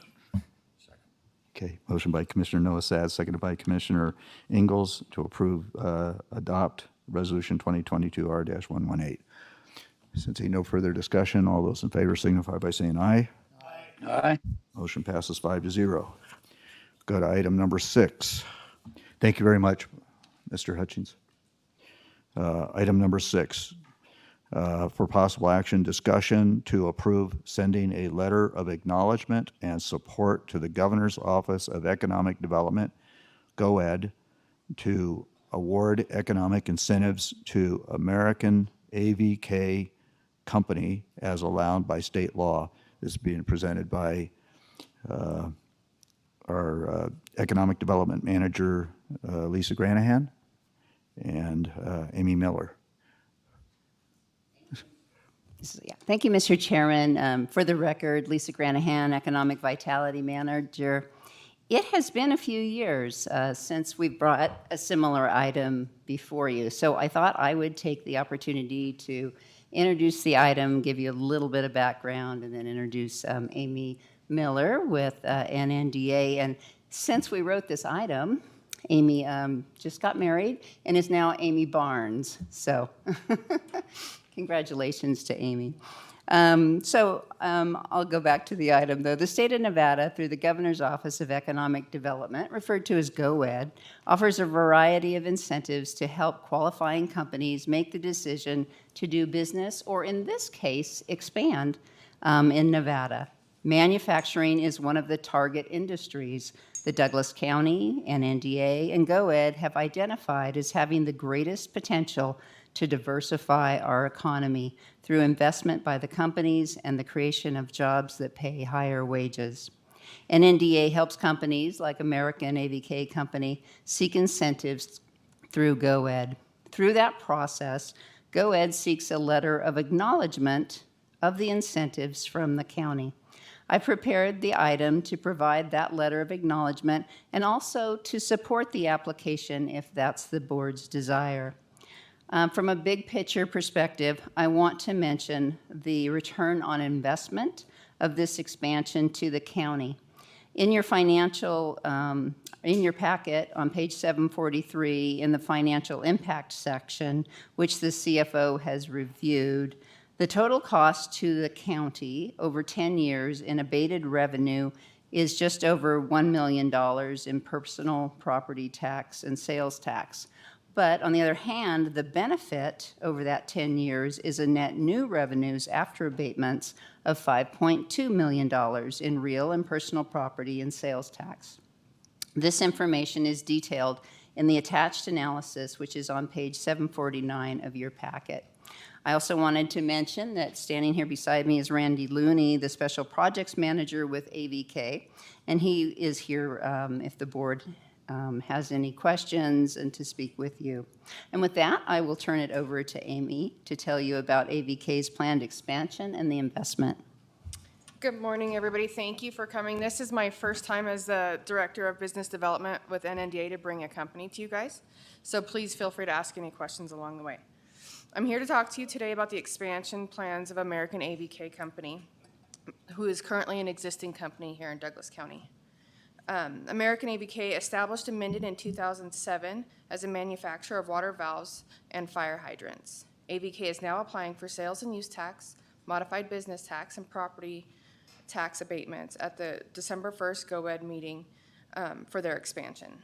The expansion will be a 130,000 square foot building for a new casting factory to be built on the 26 acres across the street from their existing factory. The groundbreaking is expected to begin in April of 2023 and completed in May of 2024. Initially, AVK will hire 12 new employees with the average wage of $28.25 an hour, quickly expanding to 25 employees and increasing to 52 employees within 5 years.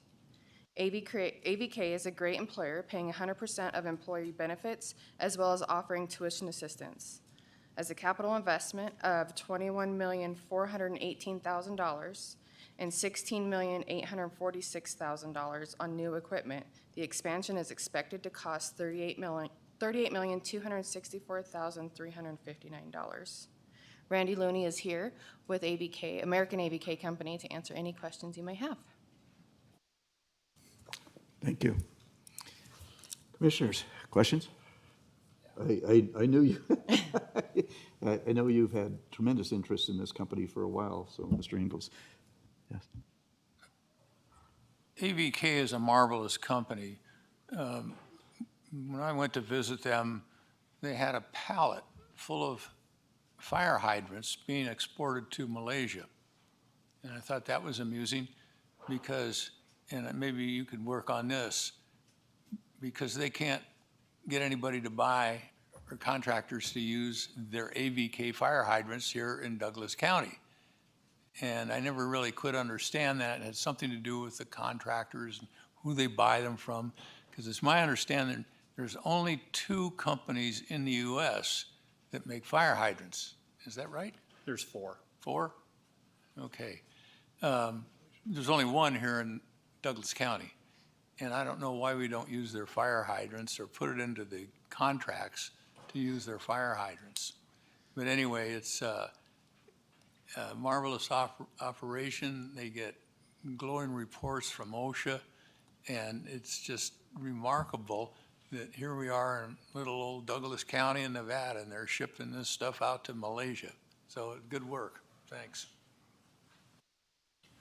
Commissioner Turkanian. I'm sure this was in the package and I've been looking for it and I can't find it. How long are the the tax abatements? Up to 10 years. And the land they're building on is vacant land right now? So, you know, this is one of the issues that come up all the time when they start talking about political philosophy, whether you should give large companies tax abatements. when smaller companies are trying to compete and they don't have the same advantage. And, you know, one of the things I thought, first of all, you can't get the big companies to come and speak in your community unless you give them some type of advantages. And you can look at what's happened in Northern Nevada with the Tesla project and so forth. And one of the arguments I keep making when people tell me, well, no, it's not fair, is right now the tax revenue for that vacant land is very limited. When you improve it, it's going to be much higher. So in 10 years, they'll be paying a much higher tax for that property than it would be if it remained vacant. So there are some benefits to it, and obviously the company gets benefits, but the county does too. That was it. Thank you. Commissioner Rice, any questions?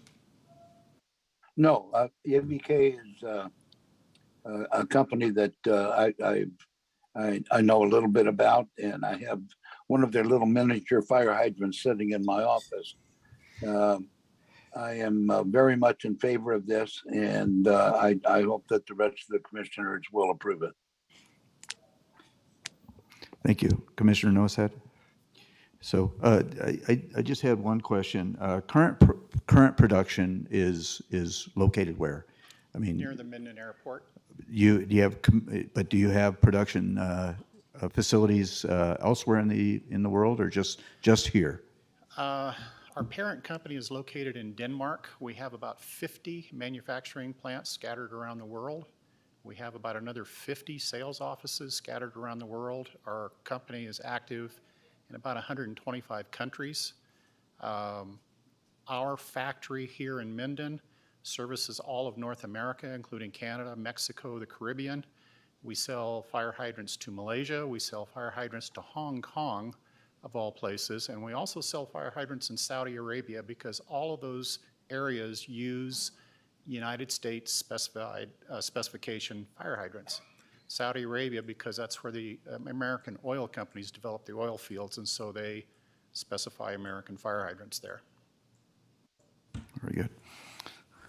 Well, that's certainly commendable that we can, as Commissioner Ingalls indicates, we have something that's produced here and sent throughout the world. So that's terrific.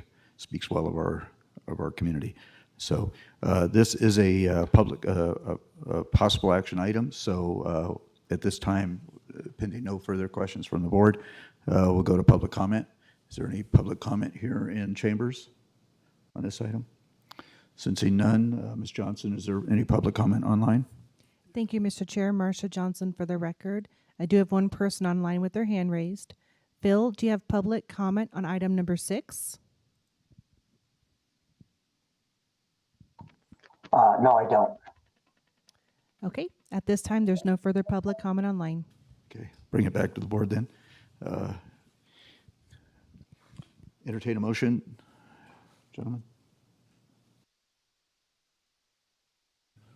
Yeah, make a motion to, forgive me, my cataracts are out.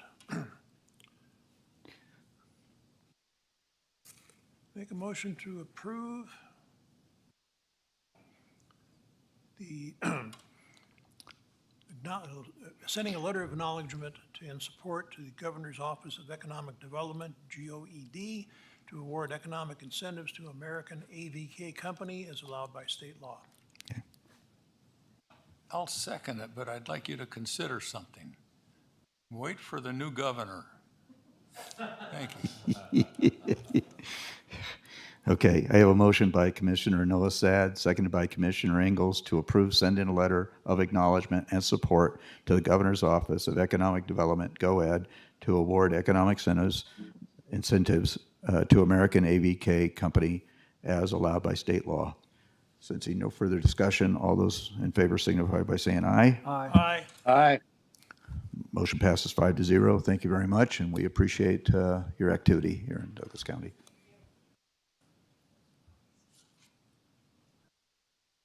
Okay, item number 7 for possible action, discussion regarding the draft mitigated negative declaration, MND, for the Sierra High Cannabis Conditional Use Permit for a project located in Mono County, California, Discussion may include direction to staff to draft a letter reflecting the position of the Douglas County Board of Commissioners on this subject to be submitted to the Mono County as part of its review process. This was brought forward by myself, and so I will give you a little bit of background on this gentleman. This has been a hot topic over the last 2 or 3 weeks. My email has blown up from residents of South County regarding the proposal that's going before the Planning Commission of Mono County, California, and then eventually their Board of Supervisors regarding the approval of a cannabis farm, 10-acre cannabis farm that will have multiple structures and use a tremendous amount of water. And also, because of the prevailing winds, it will send a tremendous amount of unpleasant odors into Douglas County and especially South County. It's located just southeast, I believe, of Lake Topaz Lake. And so while we don't have any jurisdiction over the Planning Commission nor the Board of Supervisors of a next door neighbor county, especially one that's not in Nevada, I felt like it was important to bring this issue to your attention and suggest that perhaps even without us having any jurisdiction, we could possibly direct staff to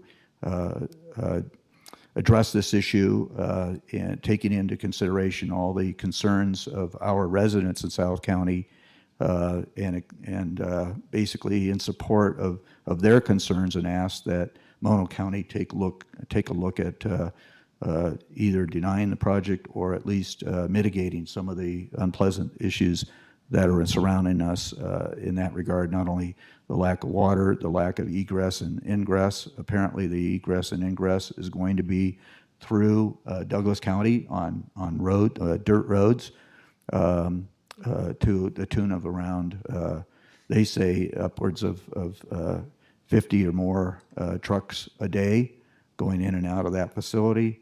And also the concerns about the overhead power lines and utilities that are required, and also the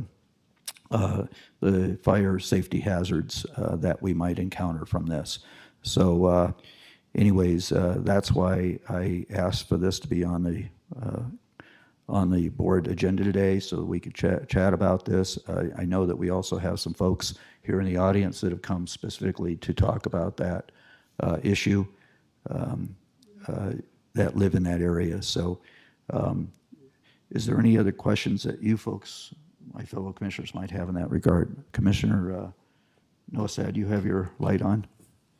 Oh, sorry about that, but since it's on. I am now getting to thinking about Painted Rock Mine. And we have across a border there, Indian land into Douglas County. Now we're going to have crossing a state line from Douglas County into Mono County. My take on that is if it smells, get rid of it. I'm opposed to their Mono County doing that, but we don't have much say-so in that matter. But we could have something say-so about the use of our roads to get there. Commissioner Ingalls. This is an absolute scourge and an outrage that they would even be doing this. We just busted a pot grow up in the south end of the county less than a year ago, and it was the DEA that busted a bunch of Chinese nationals up there, and they pulled it out. I guess they were leasing Indian property, and I don't know why Carson City has all of these dispensaries. We don't want them here, and we don't want any marijuana or any of that crap anywhere near our county. Marijuana today and that TCH is so much stronger than it was during the hippie era in the 60s. It's 60 or 70 times more potent. And it used to mellow everybody out, and they talk about how it makes you mellow and everything.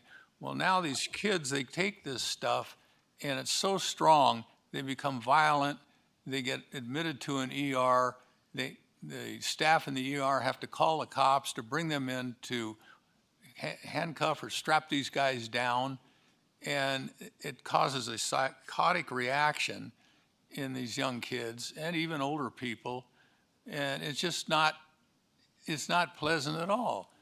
The state of Colorado, they make about $1 a year in tax revenue, but it costs them about $4 a year in emergency hospitalization, police activity, and we don't want it anywhere near us. And no, they cannot use our road. And if it starts to smell and cause a problem, we'll sue them silly and make life miserable for them. That's my position on it. Commissioner Tarkanian, Commissioner Rice, any comments? Yes, I do. I remember not long ago when the city of South Lake Tahoe came to the TRPA to get permission to build a grow very close to the Nevada border in the city of South Lake Tahoe. Barbara Sagowski and I both voted against the process, and unfortunately,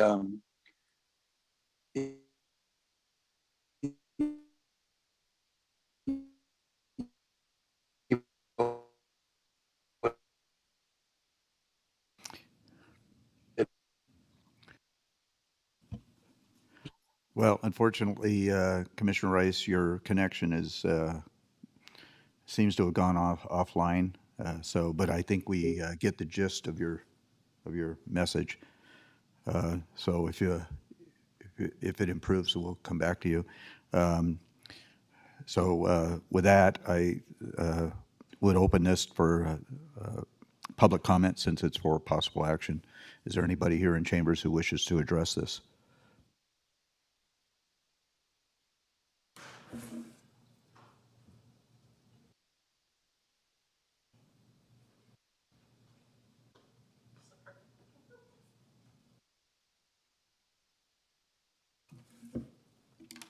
Hi, my name is Helen Thompson Armis. I'm a retired sergeant with Placer County Sheriff's Office.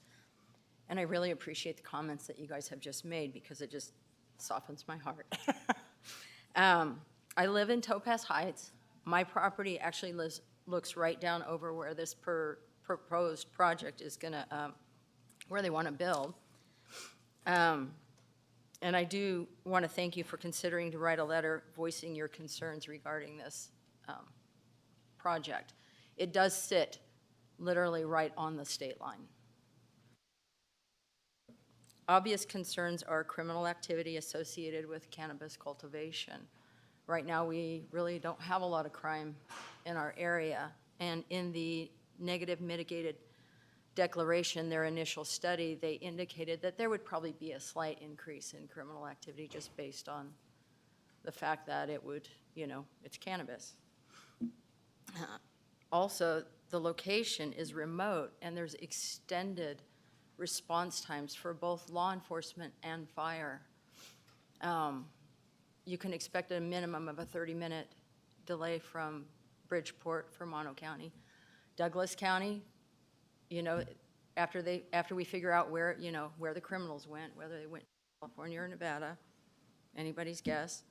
My home is literally within a quarter to a half a mile of that property. And I'm also concerned for I have a neighbor that her property actually touches, and I think she's on today and will speak to this.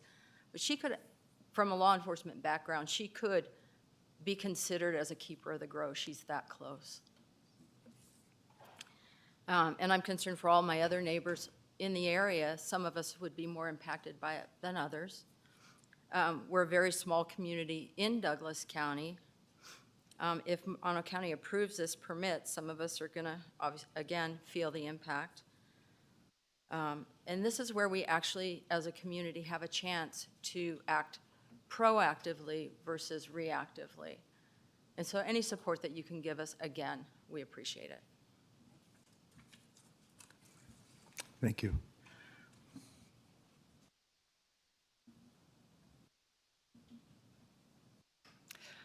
Ellie Waller, I happen to know Helen Thompson from my previous location where I lived and support everything she just said. Coming from law enforcement, it really is a proactive approach to asking this board to respond. And I'll just take it to a general level.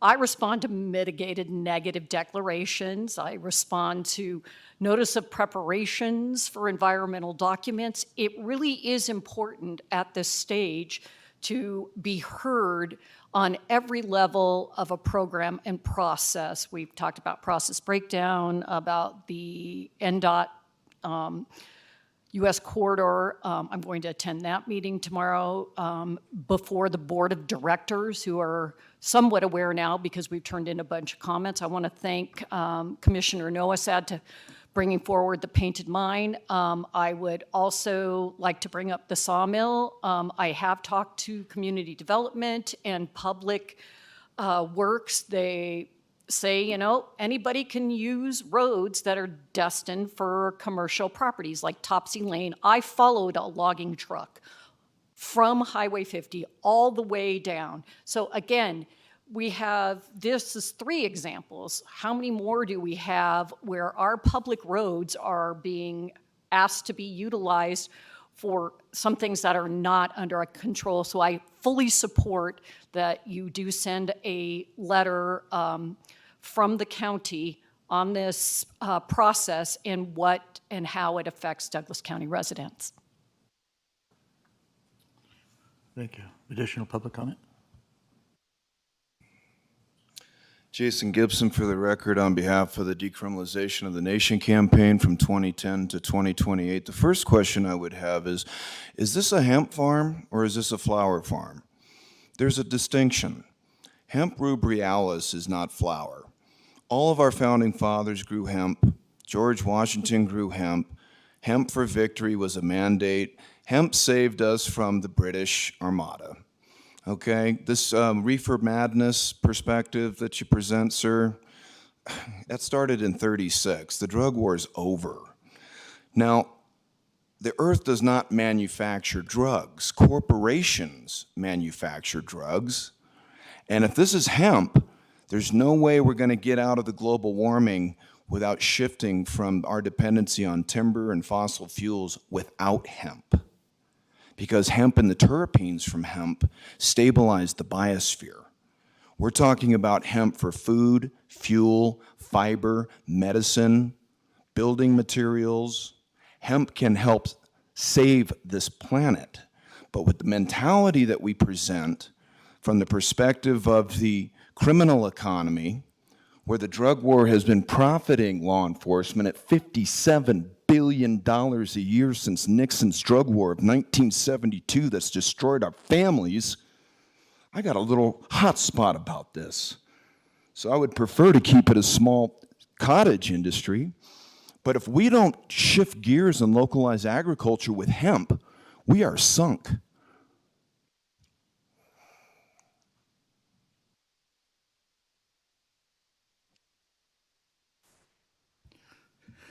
Additional public comment?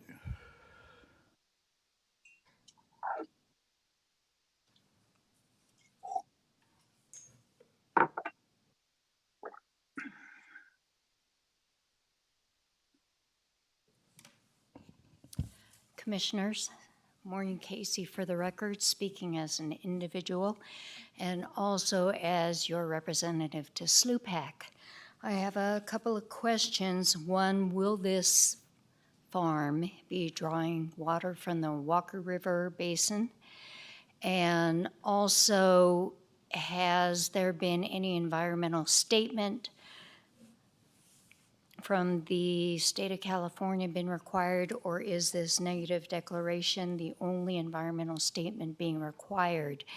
And I also want to express my appreciation for you bringing this forward, because I think this is something that should be brought up before SLUPAC, because I have not seen anything come in the last couple of years that addresses issues in California or other neighboring states that impact Nevada directly, other than solar farms and wind farms in the state of Nevada that ship electricity out of Nevada. Thank you very much. Thank you. Is there additional public comment here in chambers? Sensing none, is there any, Ms. Johnson, is there any public comment online? Thank you, Mr. Chair. Marcia Johnson for the record.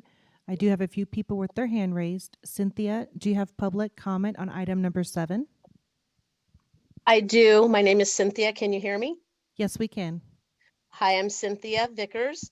I am actually Helen's neighbor, and my property actually will touch the California proposed cannabis farm. We are about 1,700 feet from the proposed site. Some of our concerns, as Helen said, are being misidentified as keepers of the grow. And, you know, I feel like this could victimize us due to proximity. And to clarify, this is a flower grow. This is not hemp. I also want to say that there's inconsistencies in the mitigated report from, excuse me, from their original application, which has a lot of holes and, like I said, inconsistencies. So I really want to say thank you, and we appreciate you giving us consideration in writing an opposition letter. It means so much. Thank you.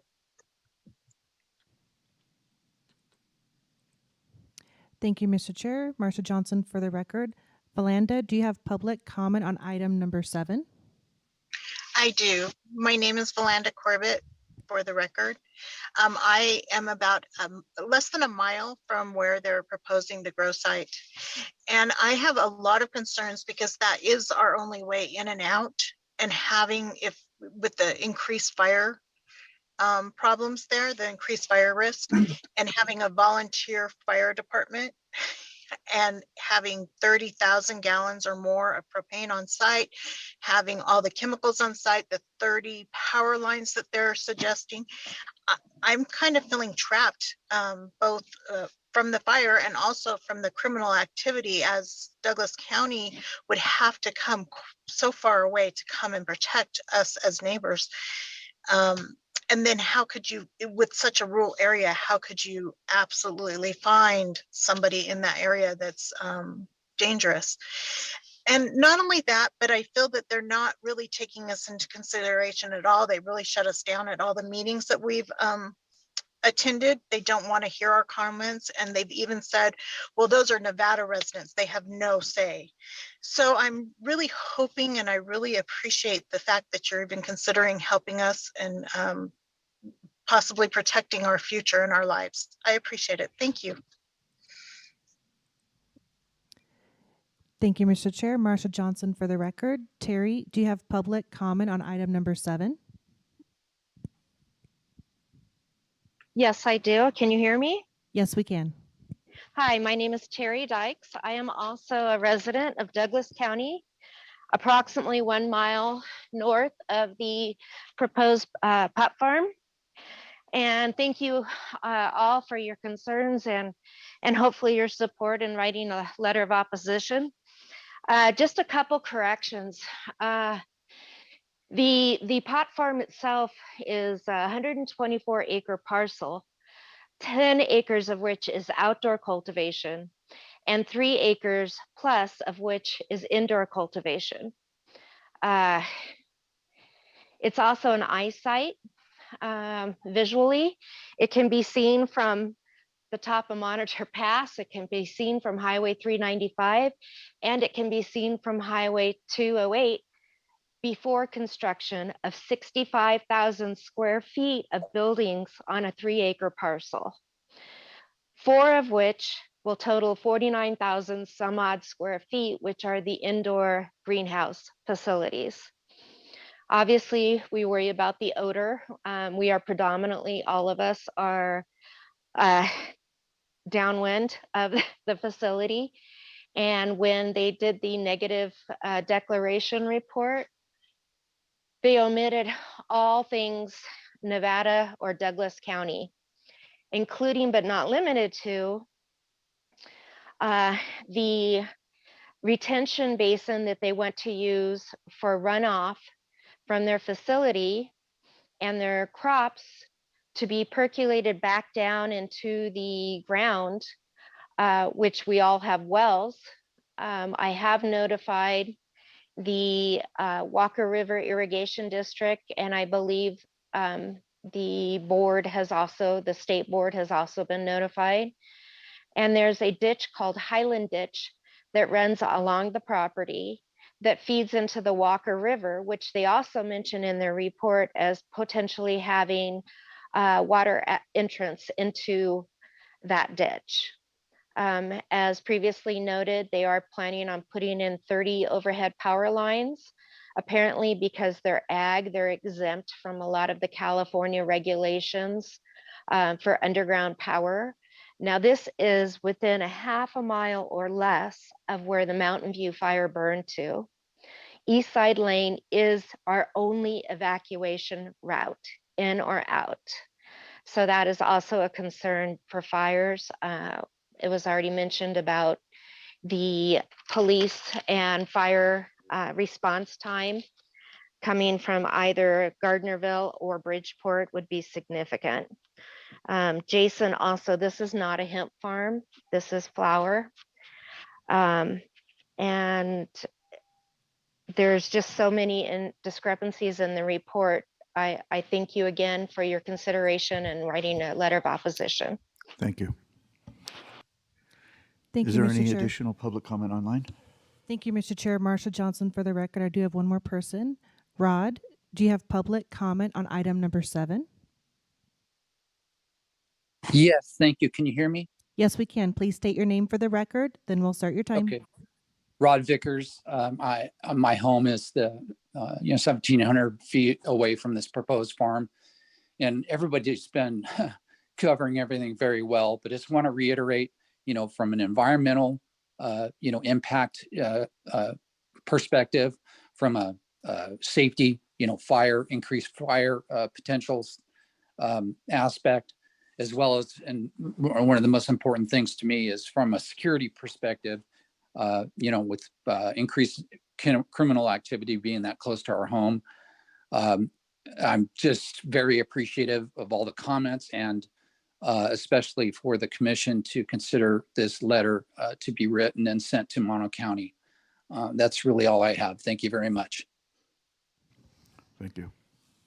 Thank you, Mr. Chair. Marsha Johnson for the record. At this time, there's no further public comment online. Very good. We'll bring it back to the board. I understand that Commissioner Rice has rejoined us. So I have. Commissioner Rice, if you want to continue your previous comments. The comment I was trying to make is that Barbara Sagowski and I were temporarily stopped the grow in the South Lake Tahoe, and we were later overruled. And it's our belief that as long as the people of Douglas County do not want to legalize marijuana in Douglas County, we will continue to oppose it. And I strongly support this letter. Thank you. Thank you. Any additional comments, commissioners? Commissioner Noasad? I have a question. This is a 124-acre parcel. Is there a boundary around the outer edges of that reach over into Douglas County? In other words, if it's a 1,700-foot warning area, do we go 1,700 foot into Douglas? Okay, well, that's something to be considered. Yeah, I think this parcel is completely in Mono County. It doesn't extend, they don't have any property rights beyond the state of California. So then the next question would be, does the growing of the flowers abut the state line? I actually don't know the answer to that question. I'm looking for answers from somebody, but not right now.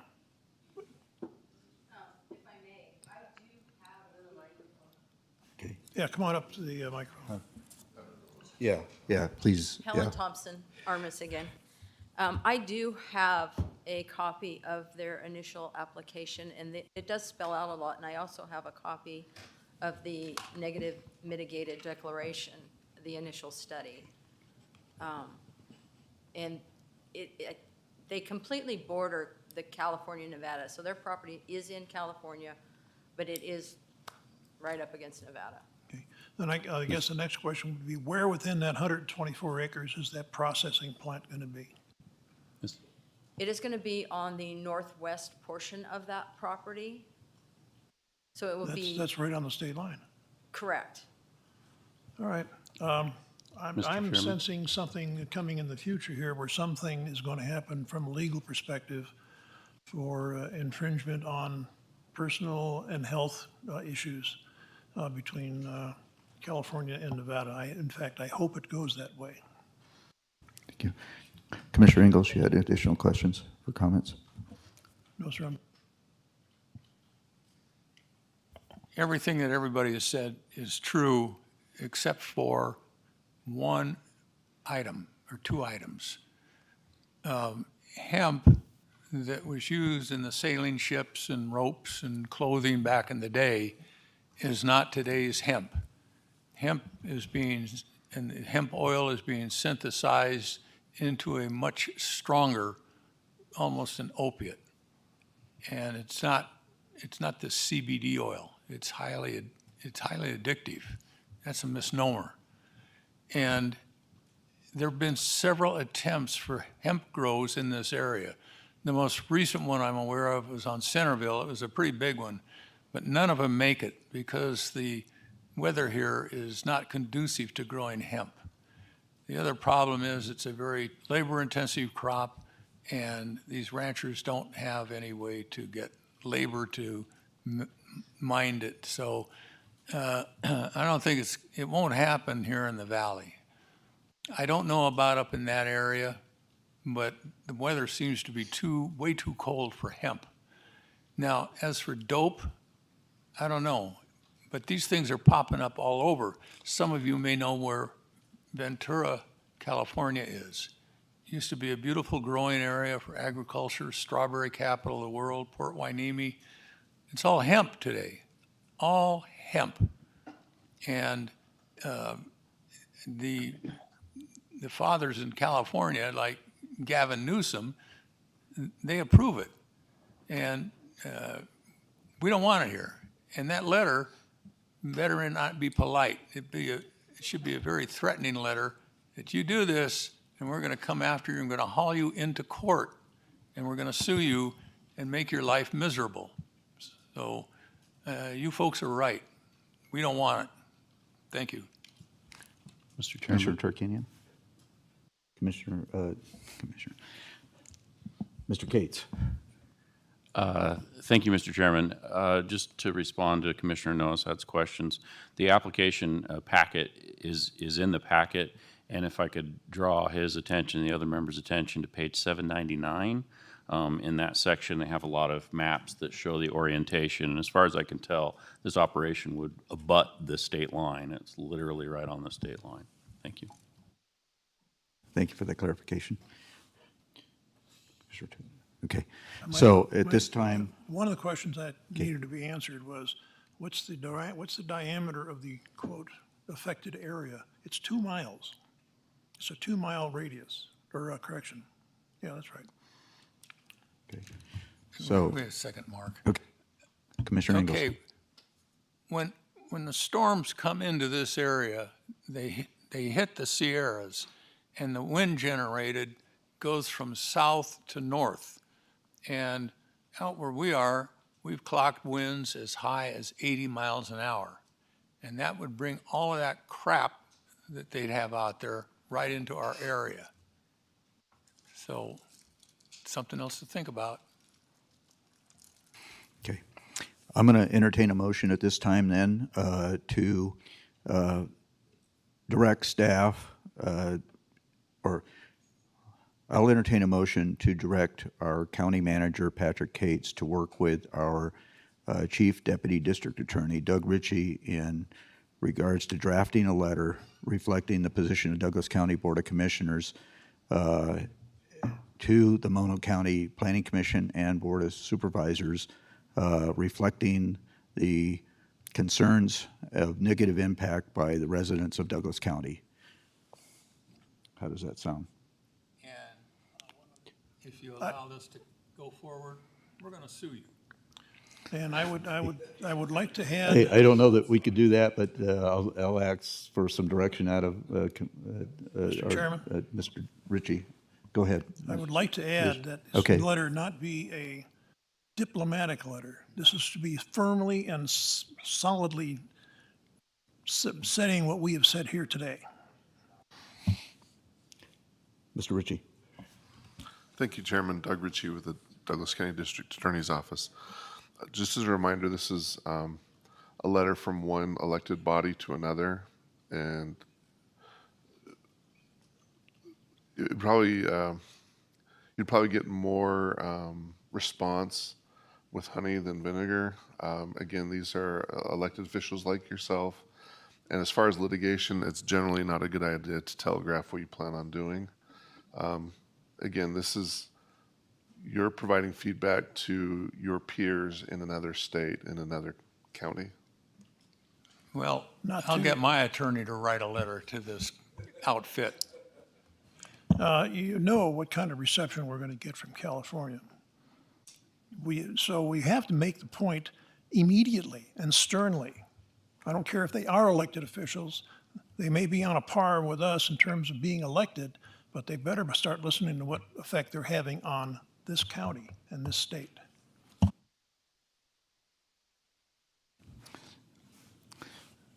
So I entertained a motion. Do I have a motion and a second? Provided it's sternly worded. Okay, so I have a motion by Commissioner Ingles, seconded by Commissioner Nolasad in regards to sending having staff work on a letter reflecting the feelings of Douglas County residents and the Board of Commissioners, right? Okay. Do we have, is that clear enough? Okay, so interviews. With that said, without further questions or comments, all those in favor signify by saying aye. Aye. Okay. Motion passes 5-0. Thank you. I hope that helps you out. So, okay.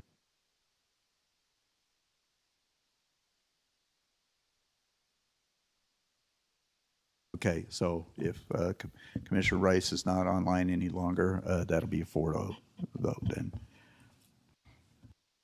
Okay, we'll go into item number 8 for possible action. And I believe Mr. Dallaire will be joining us for the next 3 items, right? Anyways, for possible action, item number 8, presentation and discussion on the Montara, formerly Park Place Development Agreement, document 2012-081-4498, including an overview and history of the agreement, and for the board to determine whether the current developer, PPEG LLC, is in breach of the development agreement, and provide the board's direction to staff on a possible recommendation to declare PPEG to be in breach of the development agreement, and request the district attorney's office issue a notice to cure to PPEG and to assert the county's rights under NRS 278.0205. The remaining Montara project is located in the town of Minden, APN 1320-29-501-001, and consists of approximately 57.59 acres. Mr. Dallaire. Good afternoon, Commissioners. Obviously, I'm not Mr. Dallaire. For the record, Kate Marolis O'Neill, Community Development Planning Division. I just completed month number 4 here at the county, so I'm very happy to be here. Remember that if I have any miscues today. I appreciate that. And I've been tasked for my first presentation with an interesting item. So we want to provide some history and background with the Montara development and get some direction on how we move forward with this agreement. We're going to start with some discussion and background into the first development agreement with Montara, 270 LLC. Hereafter, just as Montera. Via ordinance 2006-1177, the original agreement, as well as all the subsequent amendments, included the requirement that Montera design and construct Muller Lane Parkway from US 395 to the northeastern boundary of the Park Place Plan Development, PD 02-05, as well as finish the northern portion of Hayborn Road, as you can see in this photo below. The first amendment to the development agreement was dated July 17, 2008, and it was authorized via ordinance 2008-1250. The first amendment dropped the requirement for the installation of a traffic signal at Highway 395. The second amendment was dated December 3rd, 2009, and was authorized via ordinance 2009-1300. The third amendment, and it's our current version, was approved on December 6, 2021 via ordinance 2012-1377. And for the purpose of this agreement regarding Hayborn Road, for the purpose of this memo, the analysis shall be limited solely to the duties and obligations under the development agreement regarding Hayborn Road and Muller Parkway.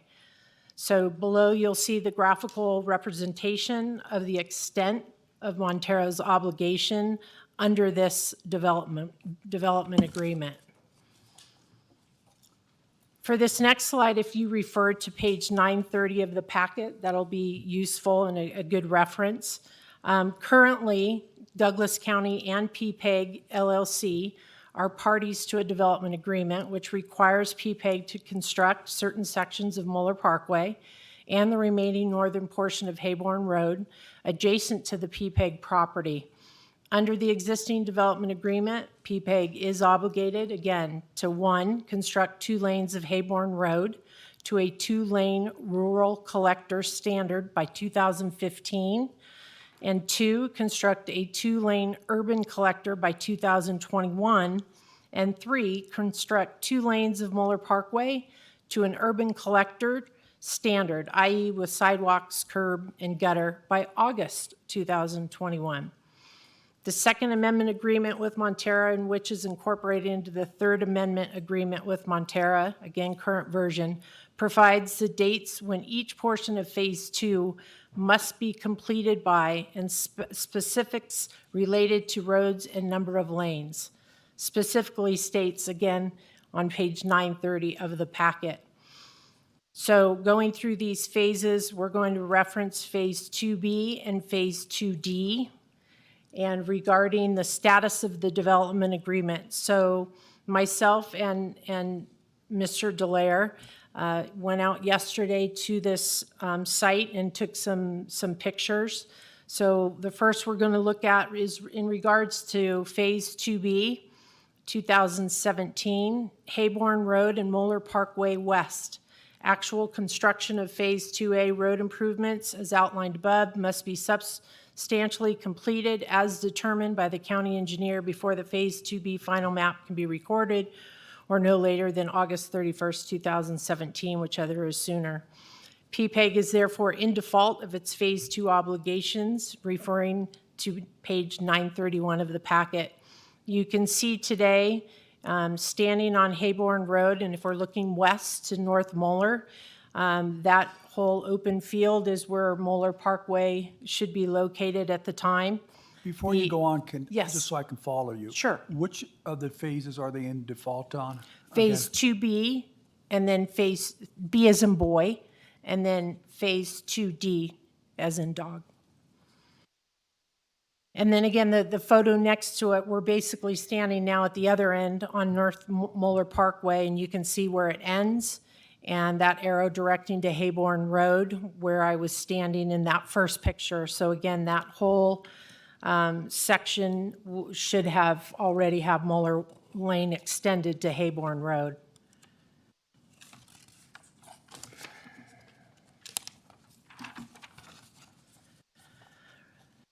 Regarding Phase 2D, again, D as in dog, 2021. Moeller Parkway East, actual construction of the Phase 2C road improvements as outlined above must be substantially completed as determined, again, by the county engineer before Phase 2D final map can be reached or no later than August 31st, 2021, whichever is sooner. PPEG is therefore in default of its Phase 2D obligations. Regarding Hayborn Road, the Hayborn Road improvements as originally approved in the conditions of approval must be completed as an urban collector. And if you refer to Exhibit G4 of page 910 of your packet, you'll see that exhibit before the Phase 2D final map can be recorded and no later than August 31st, 2021, whichever is sooner. PPEG is therefore in default of its Phase 2D obligations, page 932 of the packet for reference. So here's a couple other pictures. We're standing here at the end of Hayborn Road, and where that dirt has started, it's supposed to continue, that it is supposed to be continued and completed. That should be paved and continuation of Hayborn Road. The next one is we're standing at Hayborn Road now and looking west from the eastern part of this parcel, standing on actually Park Ranch. And again, that should be the Moeller East section, East Parkway. So you can see there's nothing there but beautiful field still. Conclusion and recommendation has already stated this development is not in compliance with the development agreement. Important to note is if the developer does not complete the improvements to Moeller Parkway and Hayborn Road, Douglas County will need to complete the work at its own expense in order for Moeller Parkway to connect with Highway 395 in the north. Per John Erb, Douglas County Public Works, the construction and construction management costs will be approximately $3.7 million. And there will be an additional engineering cost, which will be determined when and if this becomes a cost for the county to incur.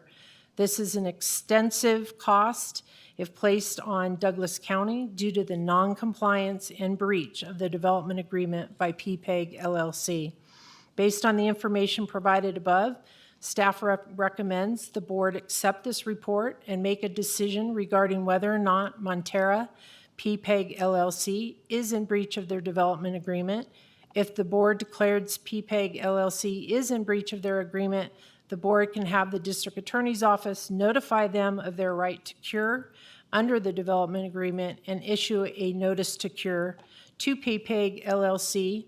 The board's direction to staff and their recommendations regarding this matter will outline what steps staff will need to take regarding the development moving forward. Thank you. Commissioner Tarkanian? I got a couple questions, and obviously they're in breach of what they're supposed to do. I guess one thing is, when was the last time you guys have had communications with Mr. Pagram's attorneys or his representatives? Tom Delaire, for the record. We had a meeting with his representative in February of this year, and they were going to come back with a plan, and we haven't heard from them until yesterday. So it's my understanding his attorney, he got rid of his attorney and he has a new attorney. Is that who you spoke with yesterday, or did you speak with his old attorney? I spoke with Mr. Forsberg, the prior attorney, I think, is Mr. Forsberg did mention that he has other representation for the meeting today. Okay, so you spoke with him yesterday? Yes. What are the reasoning for not completing? He's not starting what they're supposed to be doing. He didn't provide that. They were looking for options on how to proceed through this process, which is our discussion that we had with them back in February. And so they knew this was coming. We've got a project with Moeller Parkway coming forward, and we're intending to start construction on that road in April of next year. And, I had two things. I already forgot one of them. So the other one I was going to ask, the property that's in question, does it take it all the way to the end of where the pavement ends from Mola Parkway, or is there some land in between? Meaning, is there some land to the west of him that is not paved yet? Yeah, when the original agreement came in 2008, they were required to pave all the way to 395. Subsequent subdivision came in on, I believe, by the individual who owned, or a different individual who owned the property where La Costa, right here you can see the cursor moving. La Costa was constructed, and they constructed Moeller that's there today to the end of their property. And so Pegram's agreement, or the development agreement for Montera, now has to extend Moeller from that terminus, which we showed in the picture. Long-winded, the pavement's been built through the new development, and now it's just where Pegram's land starts, correct? Yeah, Pegram's land starts here Last question. at Hayborn Road. Last question for you. If we terminate the agreement, can we go back after Pegram for the cost of the 3.7 million for the breach? Yeah, I will ask Doug to respond to that one, please. Chairman, if I may. Doug Ritchie with the Douglas County District Attorney's Office. Just to be clear, under the agreement, if the county believes a breach has occurred, or if they're in default, we provide notice to them. They have 30 days to respond. They may disagree, or they may have some reasons. They also have an ability to cure or to otherwise discuss with them. It is not a foregone conclusion that we would terminate the contract. Under Nevada law, we can unilaterally amend the development agreement. We could also enter into some sort of agreement with Mr. Pegram's company, PPEG, to coordinate construction. There's a lot of things that can happen. Yeah, I understand all that. We've been briefed on that in our 2-on-1s and everything else. What I'm trying to understand is, what are the worst-case scenarios? What are alternatives? Mr. Pegram had asked for a little bit of time. He said he switched attorneys. It's my understanding his new attorney spoke with you. Is that correct? Commissioner Tarkanian, that's correct. I've spoken with Seb Carlson yesterday, Okay. as well as this morning. I've worked with him in other matters and his firm, and I think we have some ideas in principle. What I'm trying to get at is, do we want to take the position, we terminate the agreement, we get into a pissy, let me just finish, then you can give me your legal opinion so we can be an informed decision. We get in a pissy match, there's potentially some lawsuit delays in court, and then we don't reach the timeline that Mr. Delarry says we have with respect to the April portion that the county's doing. Or is my understanding that Mr. Pegram would like 30 extra days to make some type of an arrangement with you? Would it be more prudent to give 30 days and alleviate the possible concerns of going into a long procrastinated lawsuit, which I think, we would win, but I still haven't heard whether he'd be responsible for the payment or not. It doesn't do us any good if we win and terminate the agreement, we still got to pay the 3.7 million. Chairman, if I may respond. Just to be clear, the intent would not be to cancel the development agreement. Rather, it would be to move forward with whatever the county wants to do. Again, we can unilaterally amend it to say that we're going to build it and you're going to pay us whatever the cost is. Again, I've been in communication with Mr. Carlson, and there's discussions about how that's going to occur.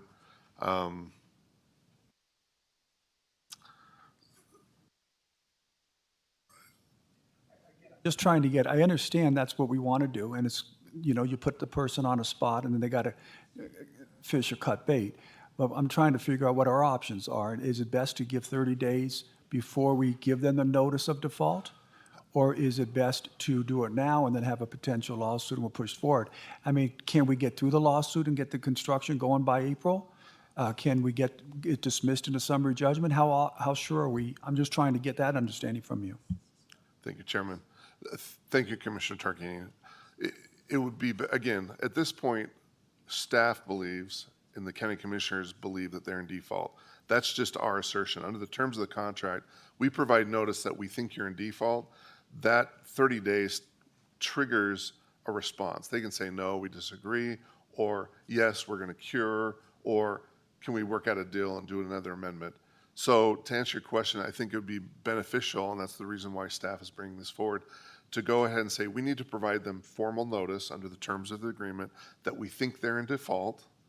And I think the evidence is pretty compelling. And then see what the response is. Again, to reiterate, I've already been in communications with our attorney yesterday and this morning about an idea and concept that if Mr. Pegram is in favor of, we can bring to this board and move forward. I hope that answers your question. Thank you. Mr. Chair, Commissioner Nosat. just want to clarify a term, cure. What does that mean? You're going to fix the problem? Chairman, Doug Ritchie for the record. Yes, short answer is to fix the problem. Well, I must hand it to them, however, as to Phase 2B, which has said been done in 2017, pavement out to a dirt road. I think they're complying with the master plan to keep our county rural by having a dirt road.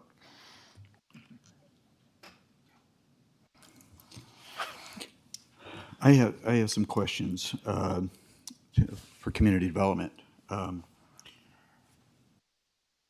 What is the status with the other phases? Phase 2A, has that been completed? I mean, have they built that out? Tom DeClaire for the record, Mr. Chairman. No, they haven't done any work on any of the phases after phase 3. So let me show you the overall picture again. So phase 3 is down here, right by the Minden Elementary School. That was the latest phase. It was constructed in 2020 and 2021, I believe. And phase 1 finished up, and the road for Hayborn Road is built to this intersection, and that's where the following photograph was taken. And so this ends right at the end of phase 1, and phase 2 is this vacant lot out here in this area that you see on the project. Okay, so I guess that's the point I'm trying to get to is we allowed them to build out of phase. Is that the bottom line of it? We allowed them to build phase 1. We allowed them to build phase 3. We did not allow them, or we did not have them come forward and build phase 2, which was the trigger, as I understand it, for their completion of their Muller Lane obligation. Am I mistaken in that? Yeah, they didn't, there wasn't an obligation for phase 3 that I was able to find in the development agreement. So they were able to build it. That's why they built it out of sequence. Okay, I mean, these kind of things are obviously very unpleasant for this board, any board, okay? When we entered into development agreements and then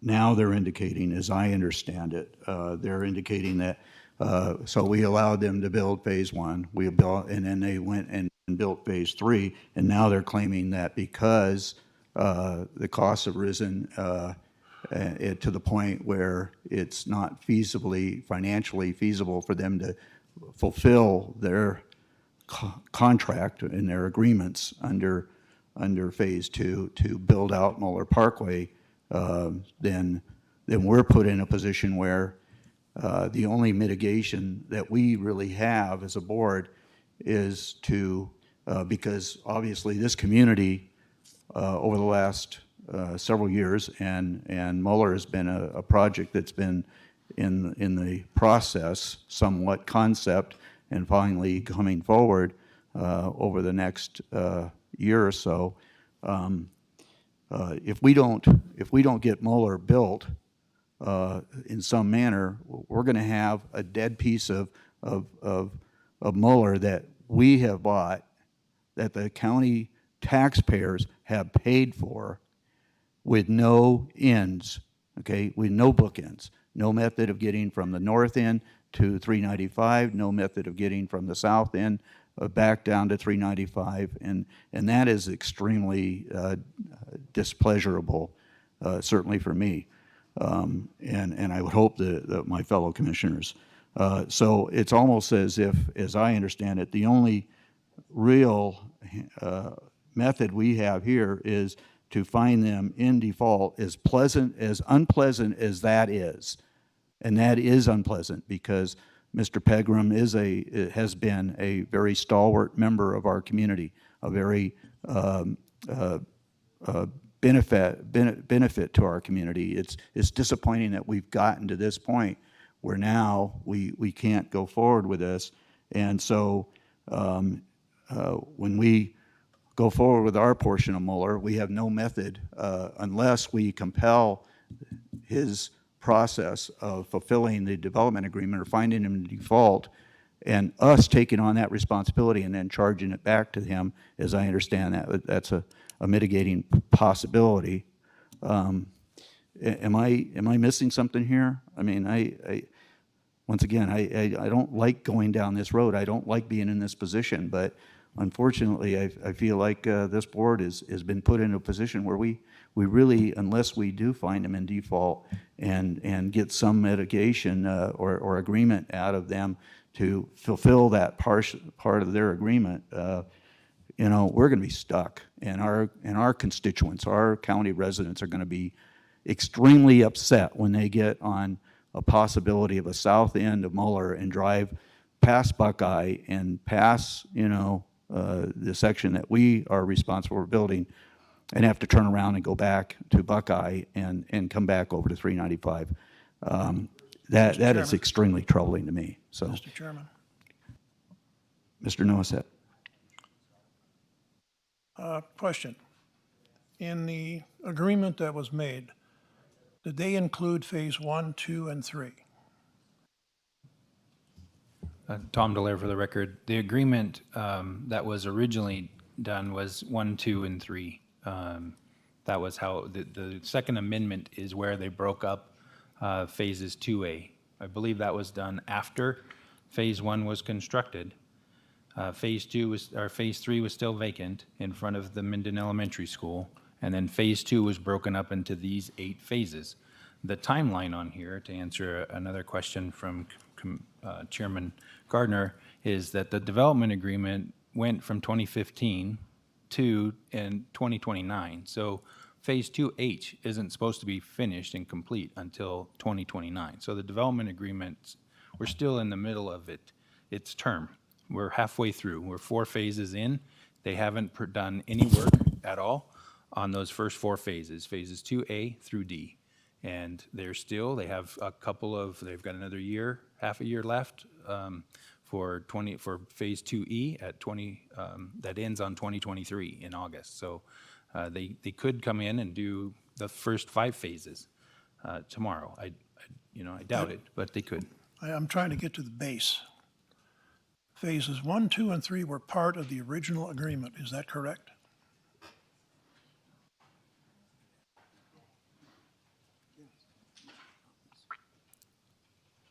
So Cynthia Gregory from the Douglas County District Attorney's Office. Just to give a little bit of history, this project was approved initially in 2003. It was at that time owned by a different owner. I think in some of the slides, even in here, it says the last development agreement was in 2021. That is incorrect. The last amendment to the development agreement was in 2012. I think those numbers just got transposed. So what I think it's important to remember is Mr. Pegram purchased this property after the last amendment and is subject to the agreement. With regards to this, it was initially approved just as a normal planned development with 3 phases.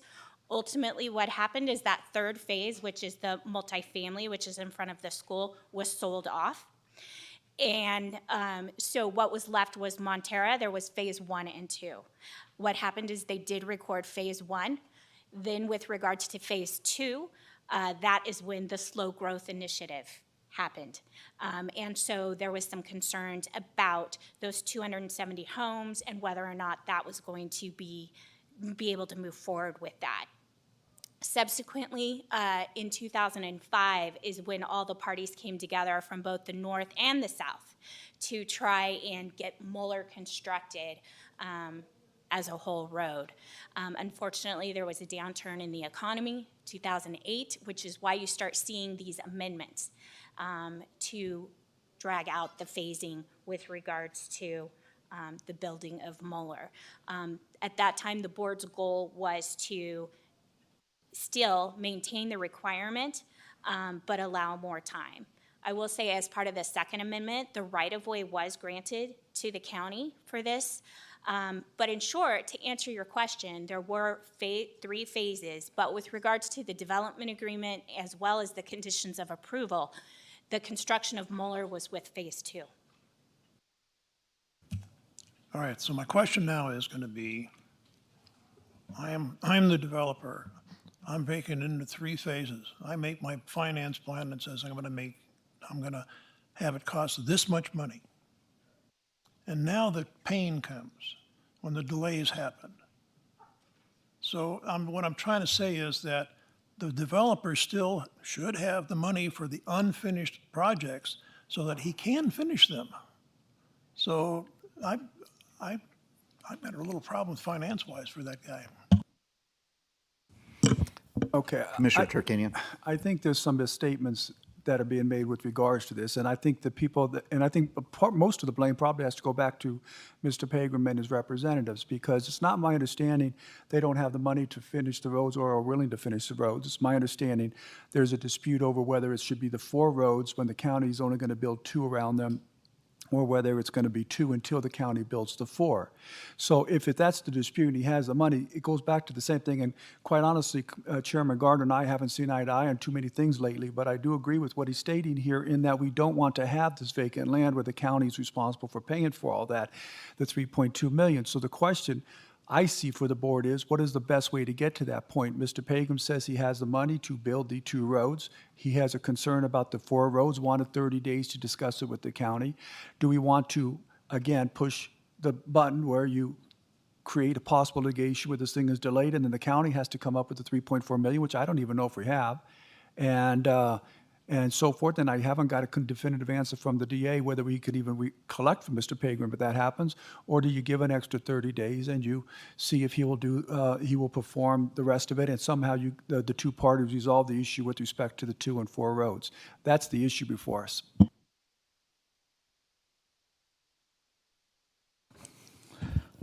A complicated issue. Commissioner Ingalls, did you have anything to share with us? Okay, and I have been informed that Commissioner Rice is not going to be able to join us for the rest of the meeting. So, anyways, Mrs. Gregory, you had additional comments? Cynthia Gregory from the Douglas County District Attorney's Office. I think as previously indicated, Mr. Sev Carlson is here on behalf of PPEG. If you would allow him to come up and maybe address some of your questions, I think that might be helpful for purposes of the record. I think that's a good idea.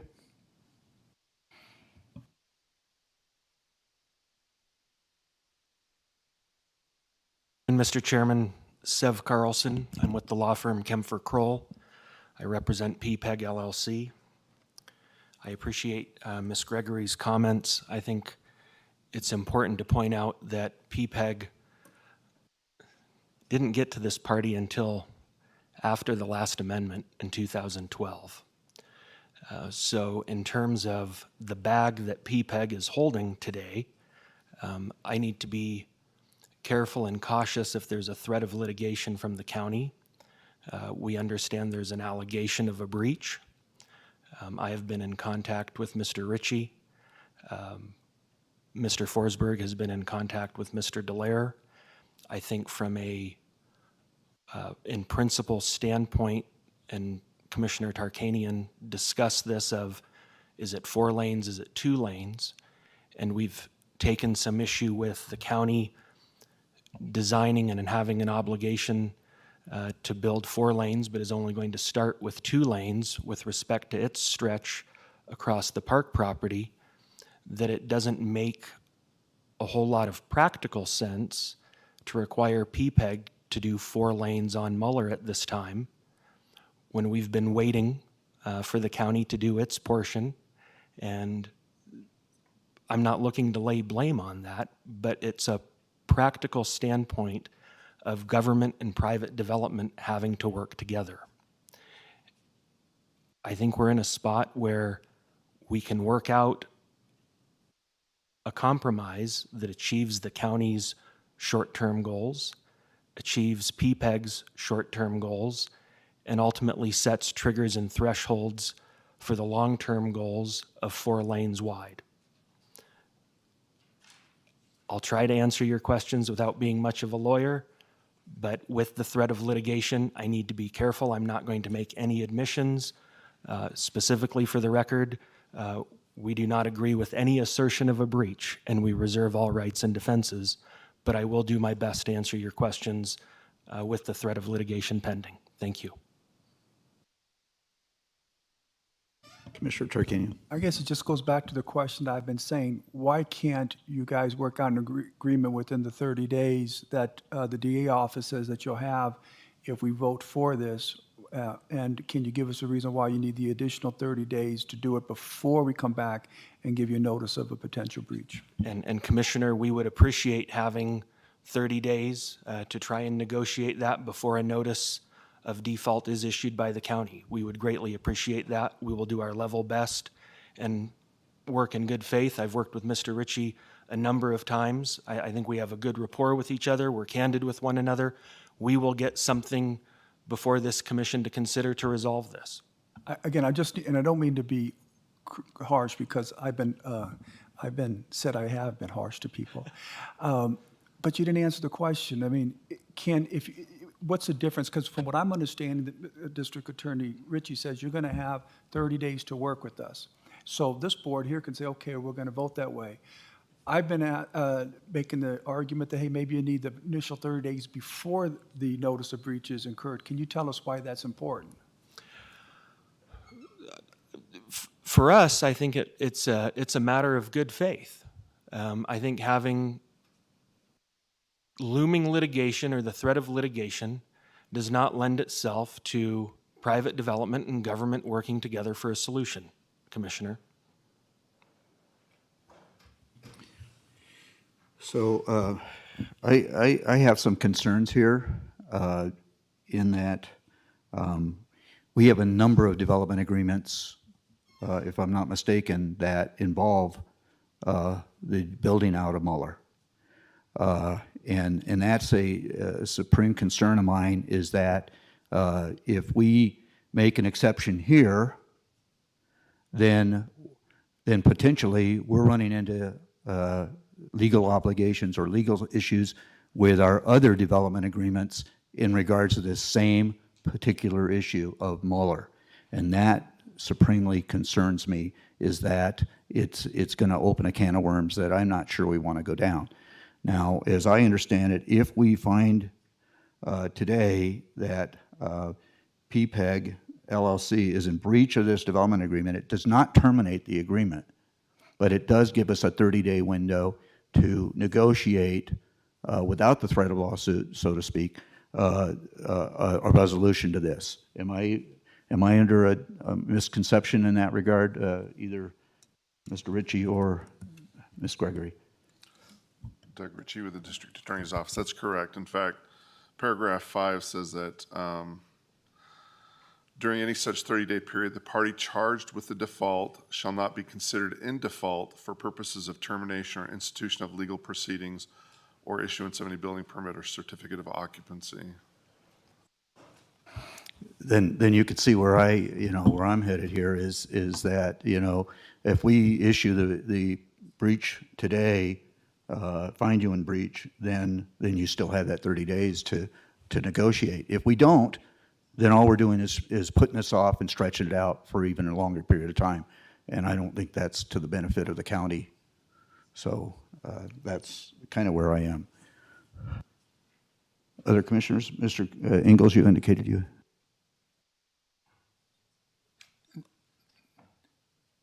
This was initially done years ago, and none of us were here. None of us had anything to say about that. Is that your understanding?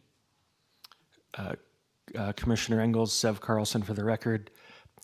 I certainly wasn't here. PPEG wasn't here. I was And aware.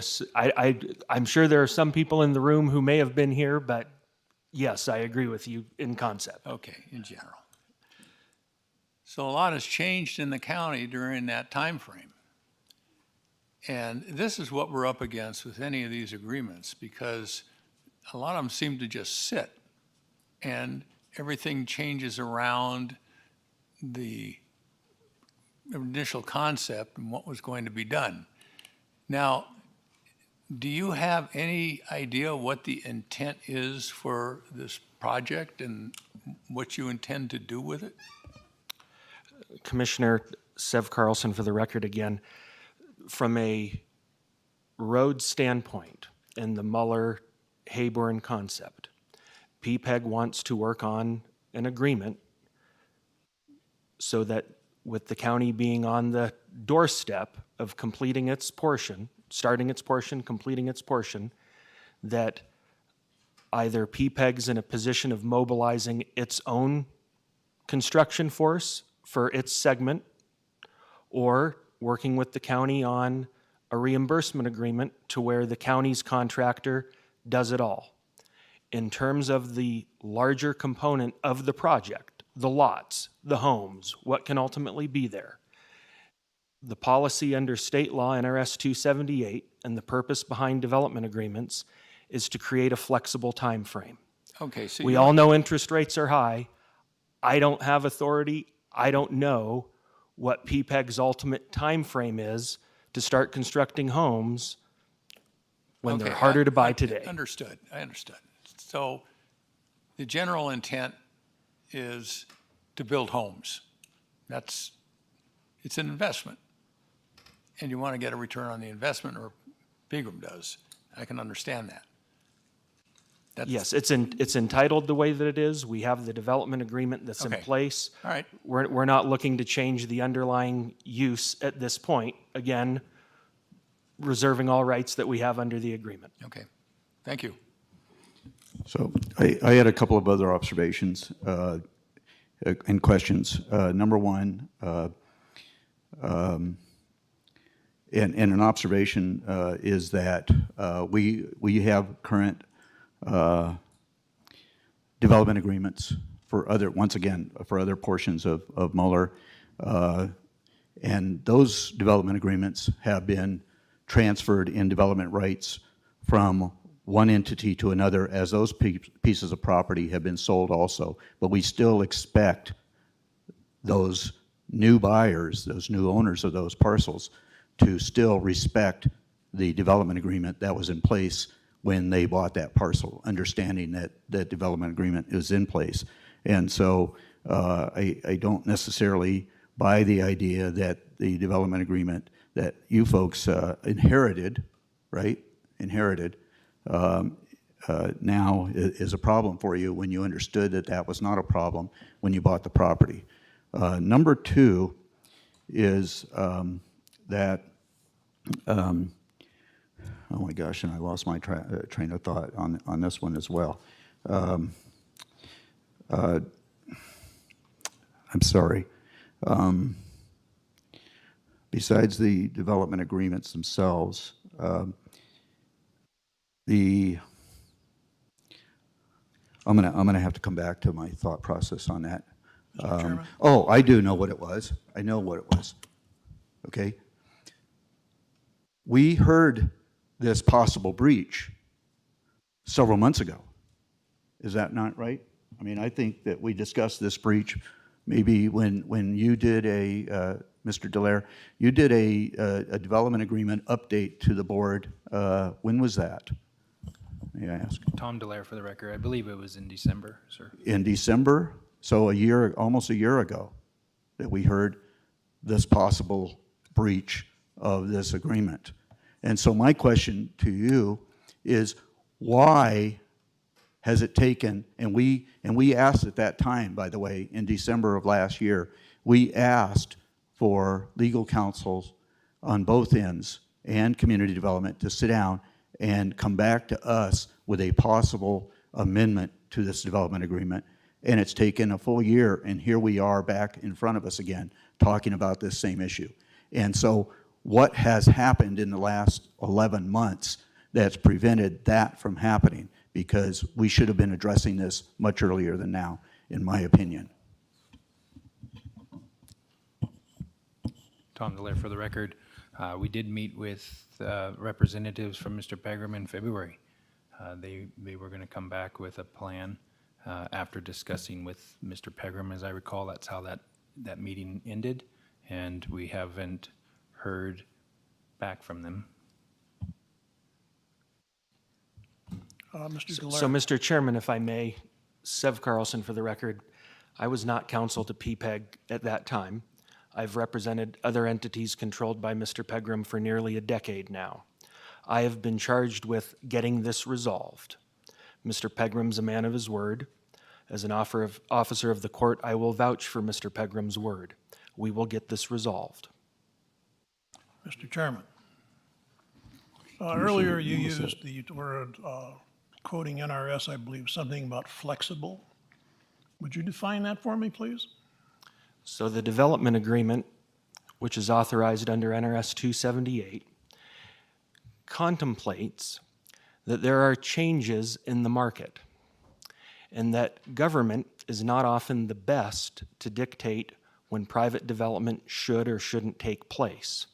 It doesn't mean that certain infrastructure obligations shouldn't be met, but in terms of the ability of, do you build homes now when demand has gone down for the most obvious reason of interest rates going up? Government shouldn't be in the position of saying, no, you need to build, we know you're going to lose on this deal, but you need to build. But it also doesn't allow developers just unfettered discretion of doing whatever they want, whenever they want. It's a fairly large policy decision of saying, we understand the market changes, and under this development agreement, which PPEG inherited, we've seen the market change how many times in nearly 25 years? Well, so that's the definition of flexible then. Very concise. No, it wasn't inherited, it was bought. Wait a minute. All right. You inherited a can of worms, let's put it that way. And admittedly you did, but you knew what you were doing when you did it. And there is another factor in business that's called risk assessment. You know, what if the market falls apart, or what if I can't get the funding I need? That's not my problem. That's your problem. And it very well may be, Commissioner, but there's also a concept of we have the unknown of when does the county complete its segment. And so if we're going to have that segment that's not completed, it doesn't make practical sense to build a road to nowhere when the county segment is still unknown. And I know there's loose language that benefits the county greatly that says, well, the county wants to do this, but it'll get to it when it gets to it. If I were negotiating the development agreement when it was first started, I would have said that's a deal breaker. I'm not giving any party the we'll get to it when we get to it language in a development agreement. It doesn't make practical sense for a developer to build a road to nowhere, not knowing whether the county's piece is coming in 8 years from now, 2 weeks from now. We're at the precipice. I've been tasked with getting this done. Again, we will do our level best to get it done. We would ask for 30 days to work with Mr. Ritchie, to work with staff on finding a resolution that works for both PPEG and the county. Mr. Carlson, can I point something else out, if you don't mind? Is that while you say the market is soft right now for homes, I find it very interesting. This commissioner finds it very interesting that Mr. Pegram has built out other developments in this community that did not require this investment of those roads. That's troubling to me, that developments have taken place by Mr. Pegram in other areas that did not require this type of infrastructure. However, because this one requires that investment, then he doesn't want to do it. And well, that's probably, I hope that's a wrong statement of he doesn't want to do it. But you know, the financial dollars don't appear to be there now to build out this section while he's built out other sections. Are you aware of that? No, I'm not, Mr. Chairman. Mr. Pegram's committed to continuing to be a good partner with Douglas County in all of his operations through all of his entities. It is not just simply that there's a road component to this. There's a road component that was under the county's control, and the timing of that component that falls into that same factor of building a road to nowhere as a developer does not make practical sense. We understand the county's piece is we're at the doorstep. That's why I'm here. We're going to get this done. Okay. Yes, you had a question? Okay, very good. Mr. Ritchie. Thank you so much, Chairman. Doug Ritchie, Deputy District Attorney. Just to clarify, this agenda item is whether to provide notice is required under the development agreement to PPEG as a party to the development agreement. As to why we're doing this now, because the county has, to my knowledge, 100% design, and we're ready to start building, and we need to know, and Mr. Dallaire can probably clarify that, but it's my understanding that the county has fully designed this and we're building. And so that is why we have to get some response from PPEG as to what they intend to do. Because if, to Mr. Carlson's point, we need to work with a private developer to finish out Mueller. And how that happens, there's a lot of different ways, and perhaps I haven't been as clear as I could be, but we have to provide notice, and then the county, this board can decide what it wants to do. I got one question with respect to what he just said. Have you guys provided Mr. Pegram or his representatives with what the design is for the county's final design with respect to building this? Any timeline of when that is? Tom Dallaire for the record. I don't know, I'm not the project manager on the Mueller Parkway project, but I do know I had to break up the PDF file last night. I sent it to him, the files pertinent to this project just yesterday, so. You know, I could be missing something here, and I think most of this is just a miscommunication from what's going on. And you can correct, any of you can correct me if you're wrong. But it's my understanding Mr. Pegram doesn't have a problem with building these 2 lanes right now. Is that correct? That's correct, Mr. Pegram. Okay, so the argument of the board now about, well, he doesn't want to fulfill the lanes, we don't want to have the vacant land, this and that. He wants to build, and the question is whether he's going to build 2 or 4 at this time. You know, the contract says 4, so you're going to have to somehow get the county to agree to 2, or he's going to have to build 4. I mean, that's contract law, and you don't have to take in a position as an attorney, but it is what it is. But this isn't an issue of whether he's going to build it. He's going to build it. The problem the county has, and this is where I think Mr. Pegram and his representations have really faltered, is this should have been done a long time before, or some kind of proposal should have been made before. Maybe there should have been some communications with the county and the developer, the department that oversees the development about, hey, county, when are you going to have your roads done so we can match up with them? So there isn't a road to nowhere. You keep talking about a road to nowhere, but there's going to be some place the other road is if the county does the construction of it start in April. So look, the county's going to do the construction in April. Mr. Pegram says he's going to build the lanes. Why don't you guys get together and let's just get it all done? That's what we would like to do.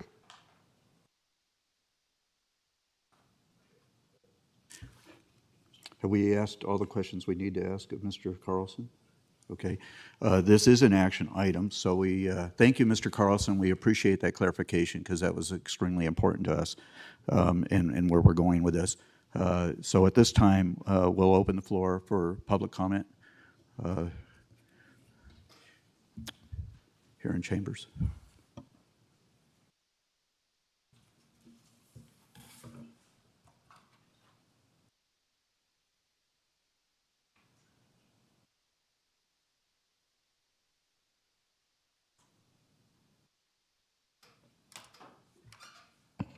Robert Pullman for the record.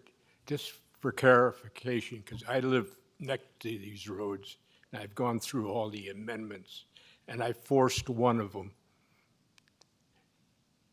The county owns the right-of-way that's you're discussing right now. It owns the right-of-way. So you can build a road anytime you want without talking to them outside of legal problems, okay? The other thing I want to bring up is there's more than just the roads. When you build a road, you got storm sewers. You need to have the drainage alongside Hayborn Road finished just as well as the road so you can drain the water. Just want to bring that up. So it isn't just simple, just build a road. Yeah, I've seen the drawings. The road is 90% designed already. So I think we need to get on with the show.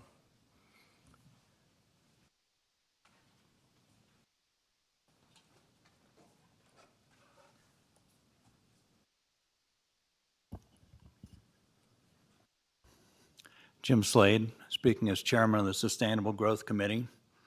There was, of course, no such thing as the Slow Growth Initiative. There was the Sustainable Growth Initiative, and it passed the voters in 2002.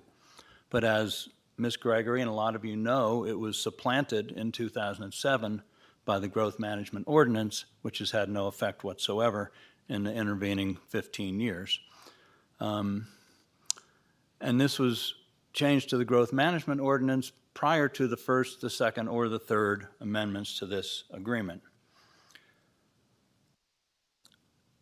When PPAC LLC bought Monterra, they accepted all responsibilities and obligations that were existing at that time. And as staff has stated a couple of times in their presentation, PPEG LLC is in default. So I don't see what the problem would be in finding them in default. In fact, they have been in default since 2017, more than 5 years. And my first question would be, why has it taken so long to even consider finding them in default? The fact that the cost of road building has gone up, that's not our problem. That's their problem. I guess they should have built that road by 2017. And you have to balance that against the fact that the value of the property, of the land, and of the homes that will be built on it has gone up by even more. So I have no sympathy for the fact that the cost of building roads has gone up for them. Phase 2B was in default in 2021. Phase 2D was in default last year. The interest rates in 2017 and in 2021 were at near historic lows. So complaining about high interest rates now is a road to nowhere. It is not the county's responsibility to keep track of PPEG LLC's changing line of attorneys. That's their problem. PPEG's responsibility is to fulfill their obligations to build the road according to the schedule which they agreed to when they bought the property. So what can be legally done? Well, I'm not an attorney, although I was accepted to law school. There is a sizable potential loss to Douglas County that needs to be addressed. This development is ongoing, and I believe that in the next 30 days, after you find them in default, which they are in, that you should, part of the discussion should be them putting up a $5 million bond for the completion of that road so that we have some protection for the county. They have forfeited the credibility and good faith that they seek by not following their obligations for the last 5 years. So Thank you, that's my Mr. suggestion. Slade. Appreciate it. Additional public comment here in chambers? Ellie Waller, we're hearing a lot about placing blame on either side here in a development agreement. When you come to the table and you purchase a project, you purchase the risk and everything that goes with it. I don't want to repeat what Mr. Slade has said, But again, it is upon the owner of the development agreement to honor the requirements. And I certainly agree that a surety bond is not a bad idea. The county should not be held responsible for the inability of a developer to complete their infrastructure.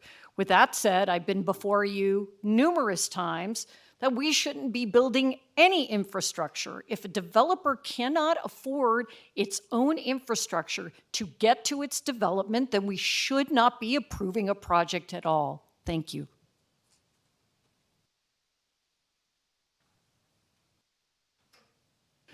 Is there any additional public comment here in chambers?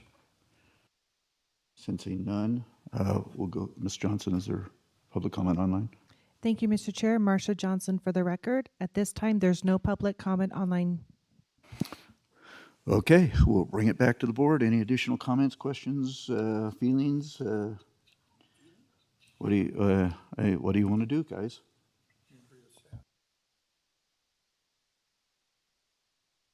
Okay, at this time then, I will entertain a motion to, I guess the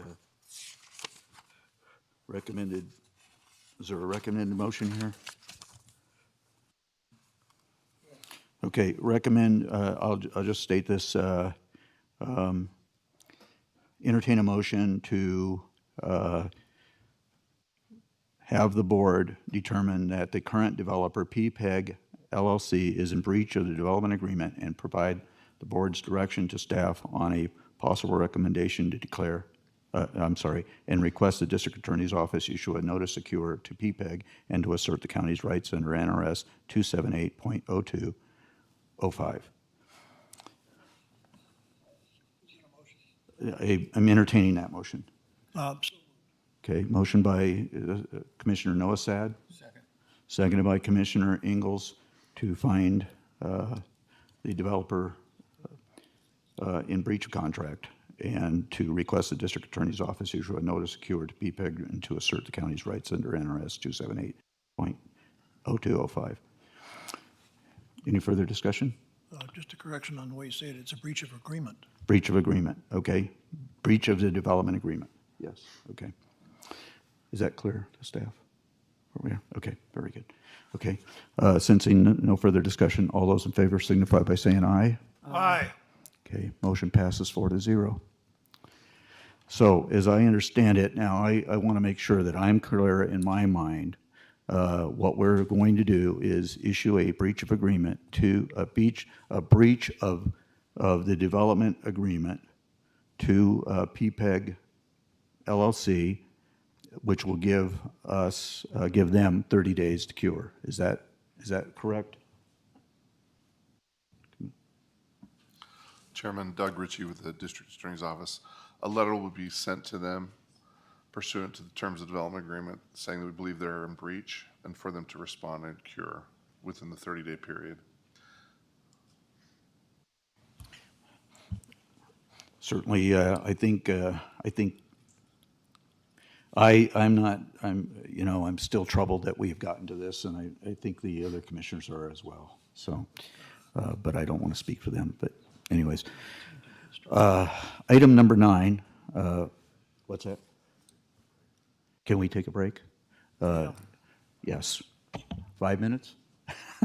Okay. What time is it? I know it's not 2:25. What time is it? Is it 1:25? 1:25? Okay. Can we get back at 1:30 or do we need 1:35?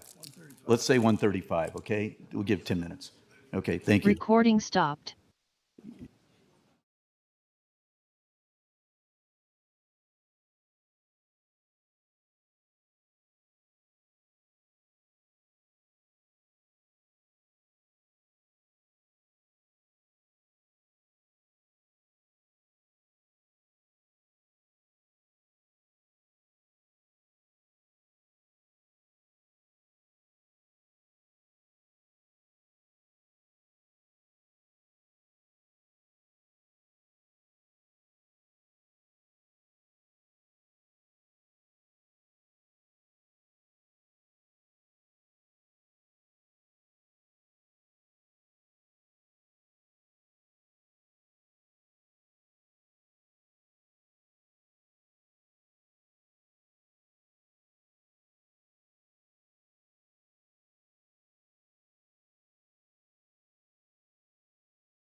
Recording in progress.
I think we're ready to get started again.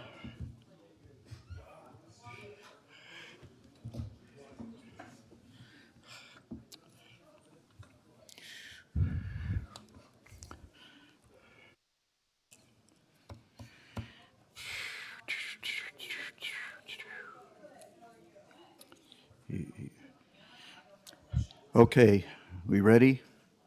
Call the meeting back into session. The 4 remaining commissioners are present. So we'll go into item number 9. Once again, this is being presented by Community Development Manager Tom Delaire for presentation only. Discussion regarding the introduction of ordinance 2022-1610, an ordinance to amend Douglas County Code Section 20.660.150B, accessory uses to allow manufactured homes to be used as an accessory dwelling where the primary residence is a manufactured home within the RA5 Rural Agriculture 5-acre minimum lot size and RA10 Rural Agricultural 10-acre minimum lot size and MH Manufactured Housing Overlay zoning to clarify that they must be secured to a permanent foundation.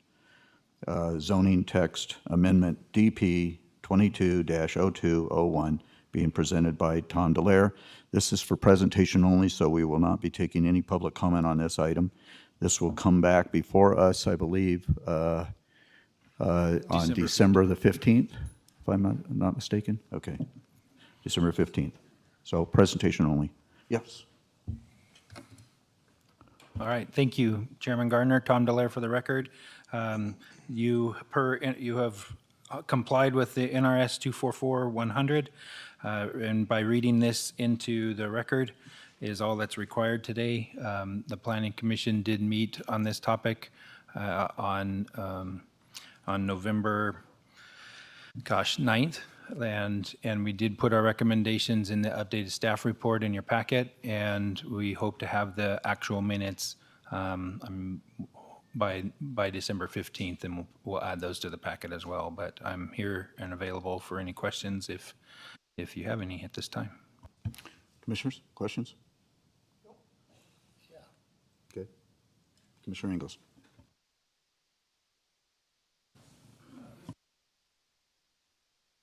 Residential or for resident? Not the primary home, but maybe a secondary home?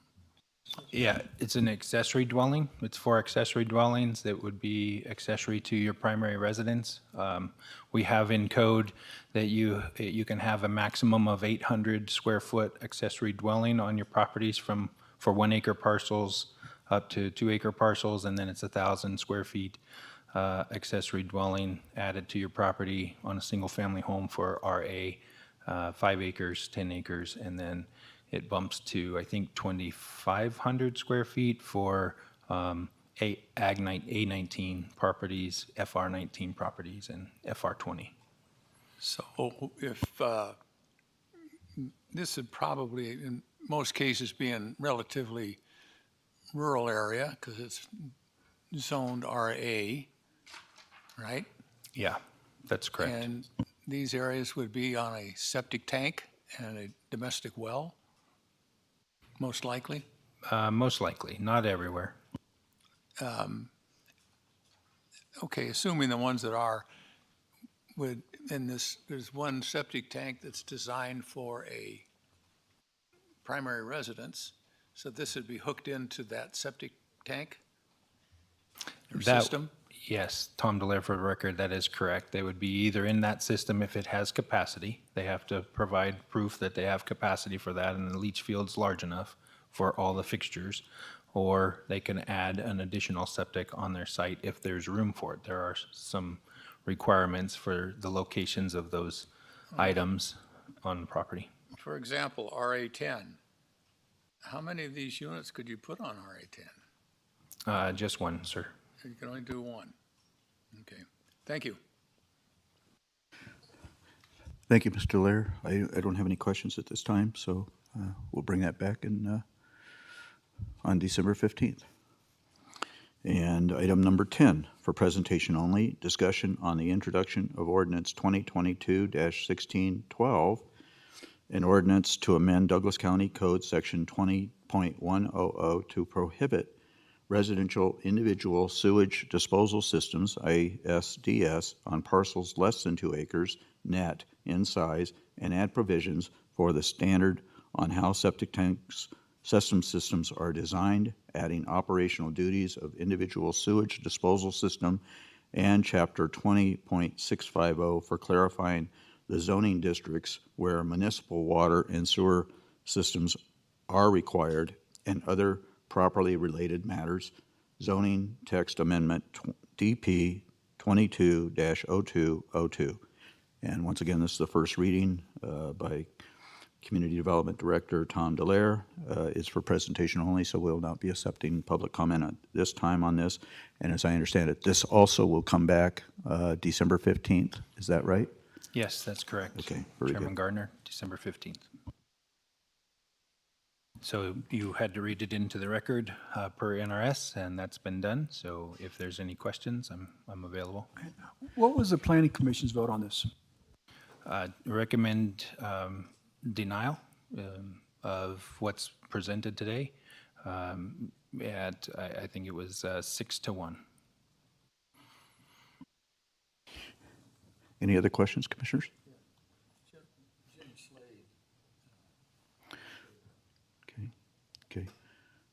Okay. Are you going to give a full presentation? I planned on doing that on the 15th. I have it with me if you want to endure that. Yeah, the same one, yep. Okay. Very good. I don't have any other questions either, so thank you for your involvement over the last 3 issues. So I don't think you're up for number 11. So thank you very much, Mr. Delaire. Number 11, for possible action, discussion to approve an interlocal agreement between Douglas County, acting as the Tahoe Douglas Transportation District, in quotes, the district, and the Tahoe Douglas Visitors Authority to partially fund the operation of a microtransit system to facilitate public transit within the district from the 1% transient lodging rental tax collected pursuant to Douglas County Code Section 3.14.020 B in an amount to be determined by the board for fiscal year 2022-2023, and direct staff to return to the board to finalize the budget augmentation and associated resolution at a future meeting. It's being presented by Deputy DA Zach Wadley and County Manager Patrick Cates. Mr. Wadley. Thank you, Mr. Chair. Zach Wadley, Deputy District Attorney with Douglas County. The board's heard this matter before. I'll refresh your recollection on the background and for the benefit of the public listening in. As part of the approval of the Tahoe Event Center project, the Tahoe Regional Planning Agency issued a permit that includes a condition that TDVA, the Tahoe Douglas Visitors Authority, implement a public microtransit system in connection with the operation of the event center. In anticipation of that TRPA permit condition, this board previously approved Resolution 2020R-037, which is a part of your packet, by which Douglas County agreed to allocate up to 1/2 of the 1% transient lodging rental tax collected within the Tahoe Douglas Transportation District at the lake for the purpose of funding the operation of that microtransit system upon the negotiation of a separate mutually agreeable interlocal agreement and budget for operating that system. You've previously heard presentations on this item from TDVA. We previously considered this item approximately a month ago, and we're back before you today to consider the item and possible funding levels for the system. If you have any questions, I'm happy to address them. We'll go down to Commissioner Tarkanian first. It's my understanding they're not requesting any money this year, so why are we discussing whether to give them money?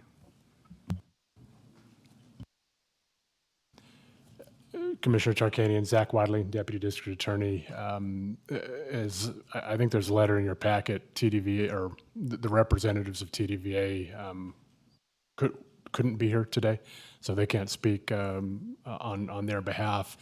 It is my understanding that the request is still being made for funding this fiscal year, but the question was when the board would ultimately take up that question, whether it be today or at a later date. Okay, I've been advised by Mr. Feldman, who spoke here on behalf of this before, that they have private funding to carry them through the end of this fiscal year, and then the next issue will come up at the next fiscal year. And so if we don't have to give them any money this year, I don't know why we'd even discuss it. But also, how do you make a decision to discuss how much they want when they don't have the representatives here to give us their presentation, which is what Mr. Gardner had asked in the last meeting? It's my understanding that the person who would give a presentation is in Europe and isn't available. So, I mean, I just don't understand why we're hearing this right now. To the extent that that's a question, Zach Wadley, District Attorney's Office, it's really up to this board as to how they want to proceed. I obviously wasn't privy to the conversation between Mr. Feldman and Mr. Tarkanian,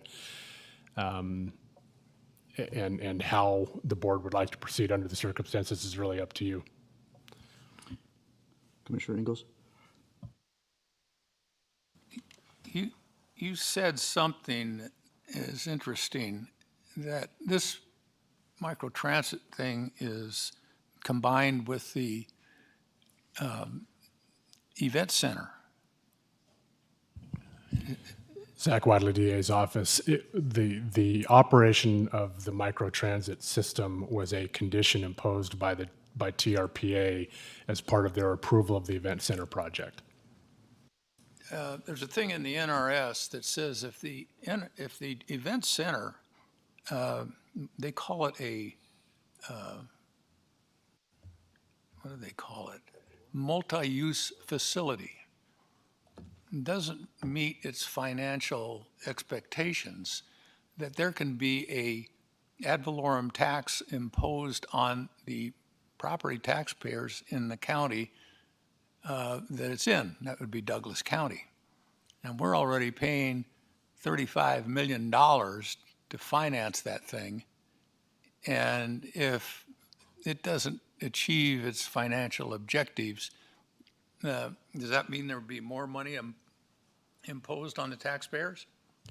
Zach Wadley, DA's office. I want to be careful because I'm not sure that particular issue touches on this microtransit issue. I know the provision of law you're referring to, Commissioner Ingalls. It allows for that possibility. However, and I haven't looked at that section in a while, but I believe it would be subject, any imposition of an ad valorem tax would be subject to a vote of this board and that process. That's good. So it's open-ended. And this is typical of what Mr. Feldman does. He comes up with these things, and how much is it going to cost? He had no idea. He comes up with some number. He has never presented any kind of a spreadsheet, any kind of a cash flow, any kind of initial capital expenditure, nothing.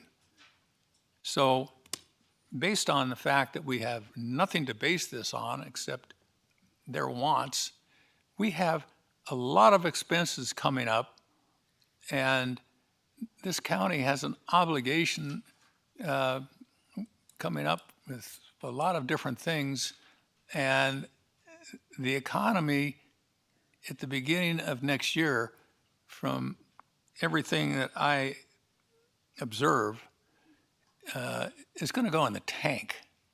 And I don't know how much it's going to affect us, but it will affect the county. We haven't been affected too much yet, but I do a lot of financial stuff. I work with guys who are hedge fund managers, who are actuaries, who are, they do high-level trading, and they're all saying the same thing. We'll make it through Christmas, but it's going to get slammed after Christmas.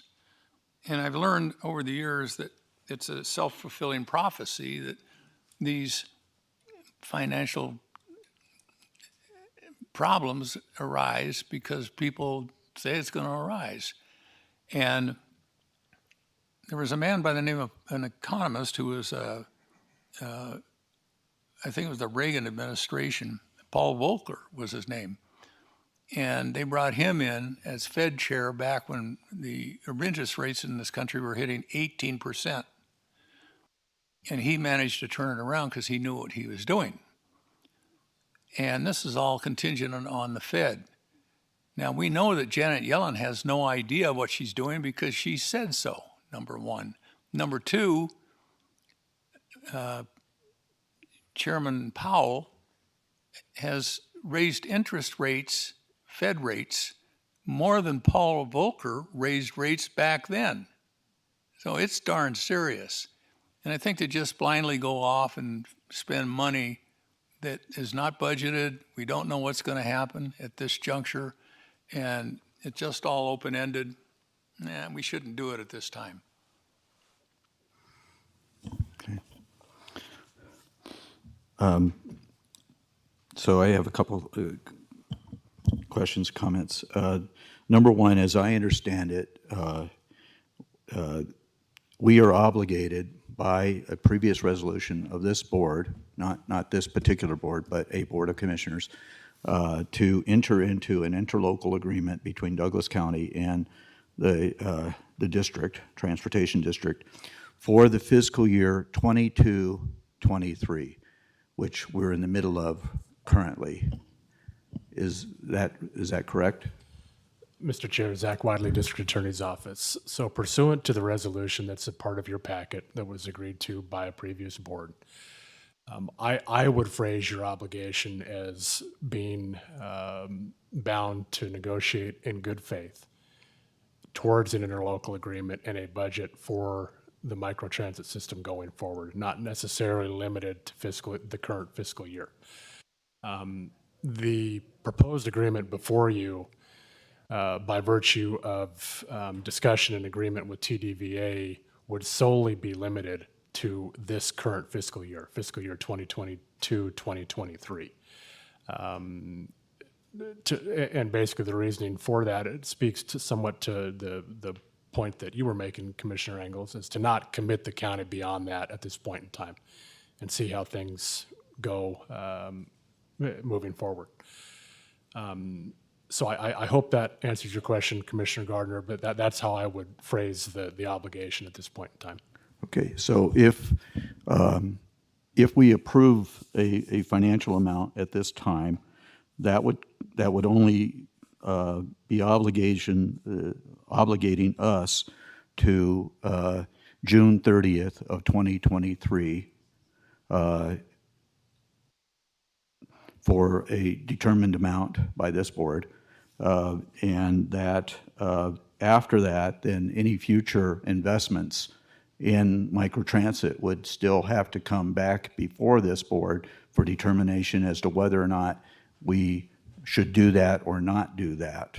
But we're not under any resolution from a previous board to do that. Correct. I think that's fair. Okay. If this board determines a funding level today or at a previous meeting or a future meeting pursuant to the agreement that's in front of you, it is only through June 30th, 2023. Okay. You know, I have been asking for extended service levels into Douglas County on behalf of, you know, to the benefit of our residents. That hasn't been forthcoming. We've asked for financial reports out of the Transportation District in regards to the process and the cost of the program. However, when I take a look at it, I understand our obligation, and I know that we have been setting aside an amount of $300,000 each year, as I understand it, for the activity of completion or our function county-wise in regards to Loop Road and the possibilities of that going forward. But it appears now that Loop Road has basically been killed on the California side of the border. So we would be augmenting a road that goes to nowhere, so to speak, as mentioned earlier today. And so if we were to allocate those funds to this, would that meet our obligation? I'll defer to Mr. Cates on the budget with respect to the Loop Road. He would know that better than I do. But I think that if the board chose to allocate $300,000 towards microtransit for the remainder of this fiscal year, yes, that would meet your obligation. Whether the board wants to do that, obviously it's up to your vote. Yeah, I'm sorry. Commissioner Noah said you had questions also? Somewhere along the line here, a value of 1.2 million came up. Is that the allocation for 1 year's coverage for the microtransit? Okay. Commissioner Noah said yes. I believe that was the initial estimate for a full year's worth of service. Okay, so I'm going to cut that in half. Roughly. I'm going to cut that in half, 600,000 through June, of which I think we should pay 30%.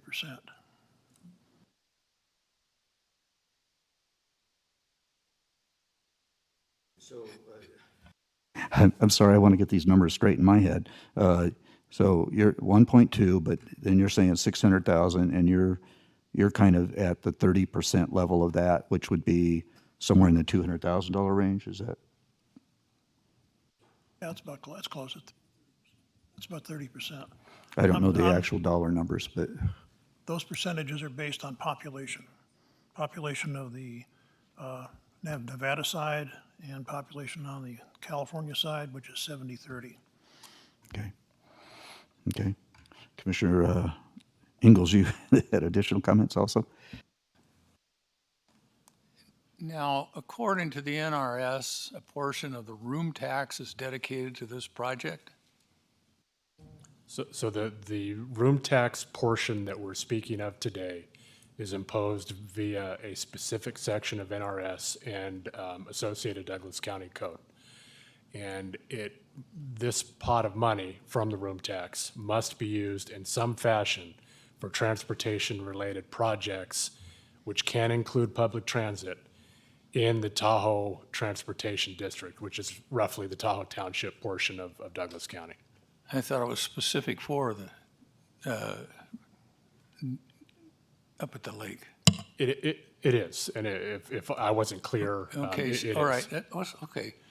So a portion of the room tax at the lake is specifically allocated to the microtransit project?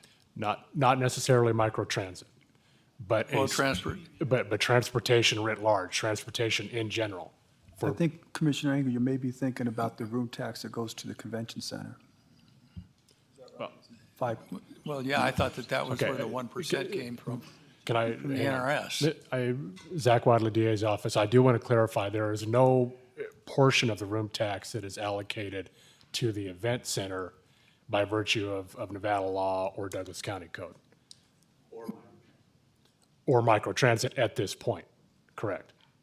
Well, But that money, that But, money is but, directed but to the pot of money that we are talking about that is collected from room tax must be used in some fashion for transportation-related projects at the lake, which can include public transit like microtransit, yes. and you did say road tax. Road. Room tax. Room tax. Yes, sorry. Okay. I was under the impression that that 1% was aimed toward TDVA, and they would administer it to running the event center. Well, the answer, Zach Wadley, DA's office, the answer to that is no. So there's a portion, this portion that we're talking about of the room tax, and room tax can get complicated, and there's a lot of different pieces to it. But the piece that we're talking about today is imposed via a specific section of Nevada law and Douglas County code, and it must be used towards transportation-related projects within the Tahoe Transportation District. So one way or another, whether you spend it for microtransit, you spend it for roads, another public transit system, it has to be used in Tahoe for one of those types of purposes. But the source of those funds is a portion of the 1% room tax. Correct. Thank you. And so earlier this year, a couple months ago, maybe even last month, we allocated out of this fund $1.385 million for the Kale Complete project, Complete Kale project, which is roads and mitigation, right? Out of this fund, in anticipation of perhaps Congress not passing and allocating those funds. So that's also an allocation out of this particular 1% fund that has been accumulating now, right? Mr. Cates? For the record, Patrick Cates, that is correct. And to clarify, this fund is generating roughly $1.5 million a year. It had a balance, I don't have numbers in front of me, but a little under $3 million. So that Kale Drive project allocation, we see is coming out of that reserve and not affecting the cash flow for the current year. And as you said earlier, there is $300,000 of that cash flow that was allocated in this current year budget and in prior years for the Loop Road project. And there is some minor obligations out of that fund. Otherwise, I know there's a little bit of money that actually goes to the transportation district, and I believe it's used for some maintenance activities like snow plowing. But there's certainly in the current cash flow ample funds for anything between zero and what is being requested by the Visitors Authority in available cash flow for the current year. Commissioner Ingalls? Yeah. Okay. Mr. Chair. Any other questions of Mr. Wadley? Can I want to make one clarifying point, because as I sit here, I want to make sure that I was clear on something I previously said. A separate part of room tax, a separate 1%, not the 1% we're talking about for today, a separate 1% is remitted to TDVA and can be used for economic redevelopment related purposes, which can include the event center. So I want to make sure I was clear on that on the record. So there is a separate 1% piece of room tax that can be used for those purposes by TDVA, but it is not the piece that we're talking about today. So I just wanted to make sure that was clear. Okay. So that spurs another question in my mind. That has nothing to do with the allocation from the property taxes of RDA2, previous RDA2, in the Tahoe Beach Club. That's a totally different item. Is that right? The tax increment derived from property taxes in Tahoe that has been designated towards the event center is completely separate than that 1%, yes. Okay.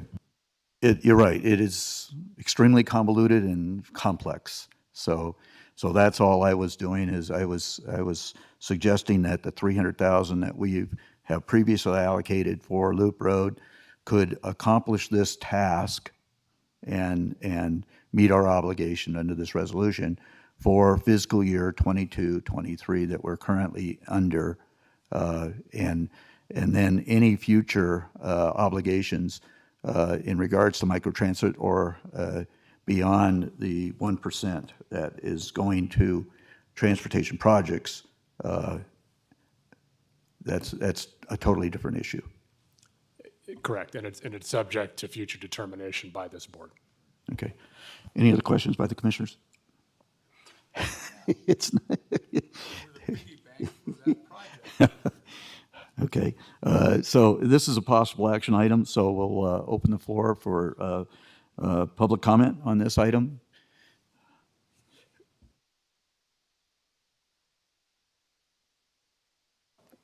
Is that, yeah. Hi, Ellie Waller. I did send in some comprehensive questions and comments that aren't going to be answered because they're not here. I don't, short of being rude, give them $1. It satisfies your obligation.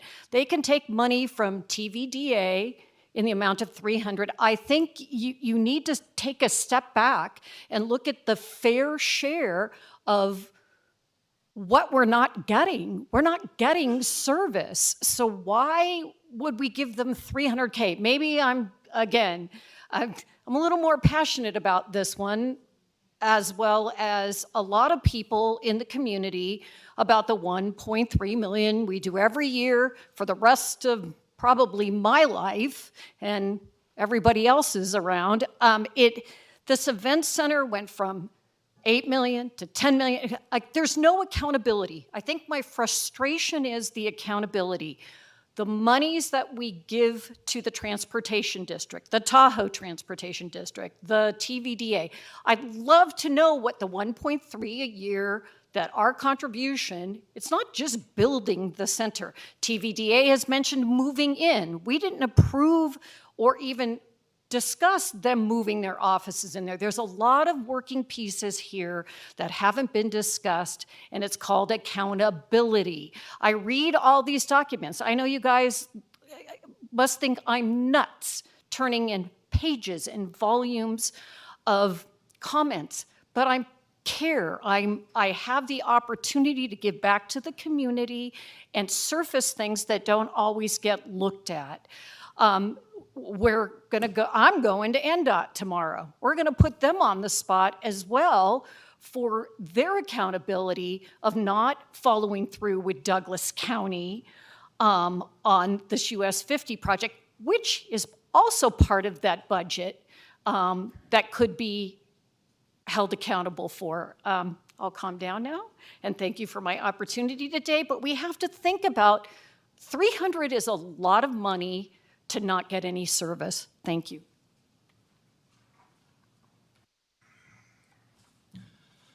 Jason Gibson for the record. I think Commissioner Engels threw down and was opposed to that center, and maybe that's why you mentioned the assault. I think that you were against that investment. Personally, I don't know if that's the case, but I don't know why anybody in their right mind would want to compete with state line entertainment industry. It's just, especially in the time that we're in today. You're competing with Hard Rock Cafe, Bailey's, Sierra Grand Resort. It's the most robust entertainment market in the world. What are we doing there? So this is the same process that we're committed to with our JLEC facility. And we saw in the last meeting, $500,000 allocated for the new smart jail. And it's going to go through the roof, just like this entertainment facility. And what gets me is that we've got a fleet of DART buses that are running 1 or 2 people. When it comes to our Veterans Day commemoration, we can't get a Focus to get folks to the parade because there's no buses running, but there's 8 of them sitting idle. We have buses running all throughout the valley that are oversized, burning fuel at $5 to $6 a gallon. You've got buses running for senior care facilities and centers that are empty. You've got all of the shuttle buses that are running for the hotels. It's madness. It's nuts. So anyhow, back to the organizational principle, where less is more. We're here to help you. We can do some creative things with technology.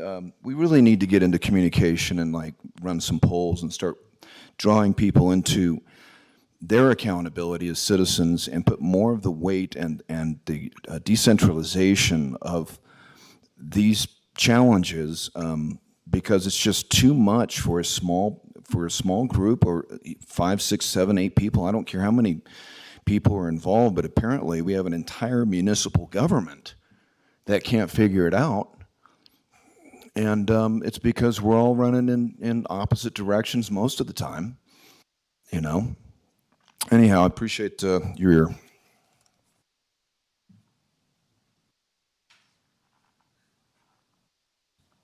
Additional public comment?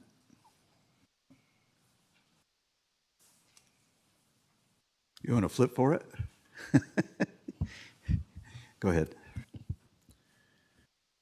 Jim Slade, speaking as an individual. Without discussing today the advisability of microtransit, it seems that the question today is how is it funded, by whom, and how much? It's a question of proportionality. This microtransit is inextricably linked with the event center, as Mr. Wadley indicated. I was not necessarily opposed to that event center, but I was concerned about the very same questions. How is it going to be funded, how much, and by whom? The $34 million obligation that Douglas County undertook, committing taxpayer funds via redevelopment area number 2, was a concern of mine. That redevelopment area, of course, was disbanded, or whatever the right word is, shortly thereafter by a vote of the citizens of our county. But let's be clear, that 34 million, or whatever the number was that Douglas County is committed to, would otherwise have gone to other county entities: the sheriff's office, the fire district, recreation, schools until they were taken out of it, the general fund, etc. So Douglas County took a significant risk of $34 million, but with a very limited potential of increase in revenues over the years. Some increase, certainly, but not proportionate to its risk. The gaming industry, on the other hand, took almost no risk, but stand to be the primary beneficiaries. The city of Salt Lake Tahoe, South Lake Tahoe, the hotels and restaurants and other commercial businesses in California who stand to benefit greatly from the event center, they also took no risk, but stand to benefit greatly from the event center. So with the microtransit, I believe that the primary funds should come from those who stand to benefit most, but who took no risk in the creation of the event center itself. And that would be the casinos, the city of Salt Lake, I just came through Salt Lake City, South Lake Tahoe, and California businesses. They should be the ones that should contribute significantly to the microtransit program. So I could support Ms. Waller's suggestion of $1. That sounds reasonable.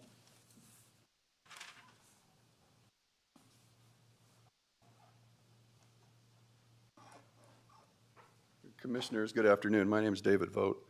I happen to be passing through, noticed you were in session and listening a little bit. I am one of the trustees on the board of the Oliver Park GID. And a little bit of this affects us. And it's just interesting that, we're struggling to get our Kale Drive project funded through federal and local government and everything else. I appreciate everything that you're doing. But it is a challenge. It's approximately a $3 or $4 million project. A lot of our tax base was taken away and rerouted from the Tahoe Beach Club. That drive was never properly installed to begin with. I think at one point it was a landing strip, an airfield in that area. And we're a very small GID. We have perhaps 6 or 7 buildings that are more than 10 units, probably 5 or 6 4-unit buildings, maybe 30 or 40 homes. And a $3.5 to $4 million project is a big hit if we had to take it all on our own. That's why we're working very closely with anyone and everyone that we can to try to get that done. At this point, we've received no money at all, other than some donations from residents at the Tahoe Beach Club, and nothing in the foreseeable future. So I would just suggest to you that this small part of our conversation, I don't know if it's appropriate, we'd be happy to come back and give you a presentation of what, a little bit more in depth of what's going on with us, but 300,000, 1.2, God, I'd love to see that, you know, as far as transportation is concerned and where that money's coming from, go toward Kale Drive. Thank you very much.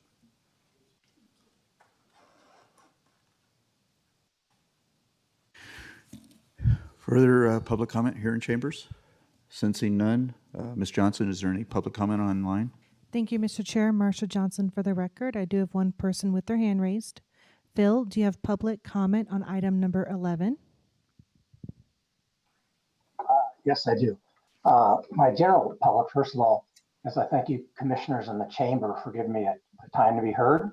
And I respectfully suggest that maybe it'd be best to table this item until some other considerations are taken into account before making a decision. So if you would direct your attention to resolution 2020637, which is in your packet. I believe it starts on page 106. It's a resolution allocating transit lodging rental tax to the Tahoe Douglas Transportation District to fund transit service. And basically says that 1/2 of the 1% of the room tax should be allocated to the district for the purpose of operating a public transit service. And it doesn't really specify what that means.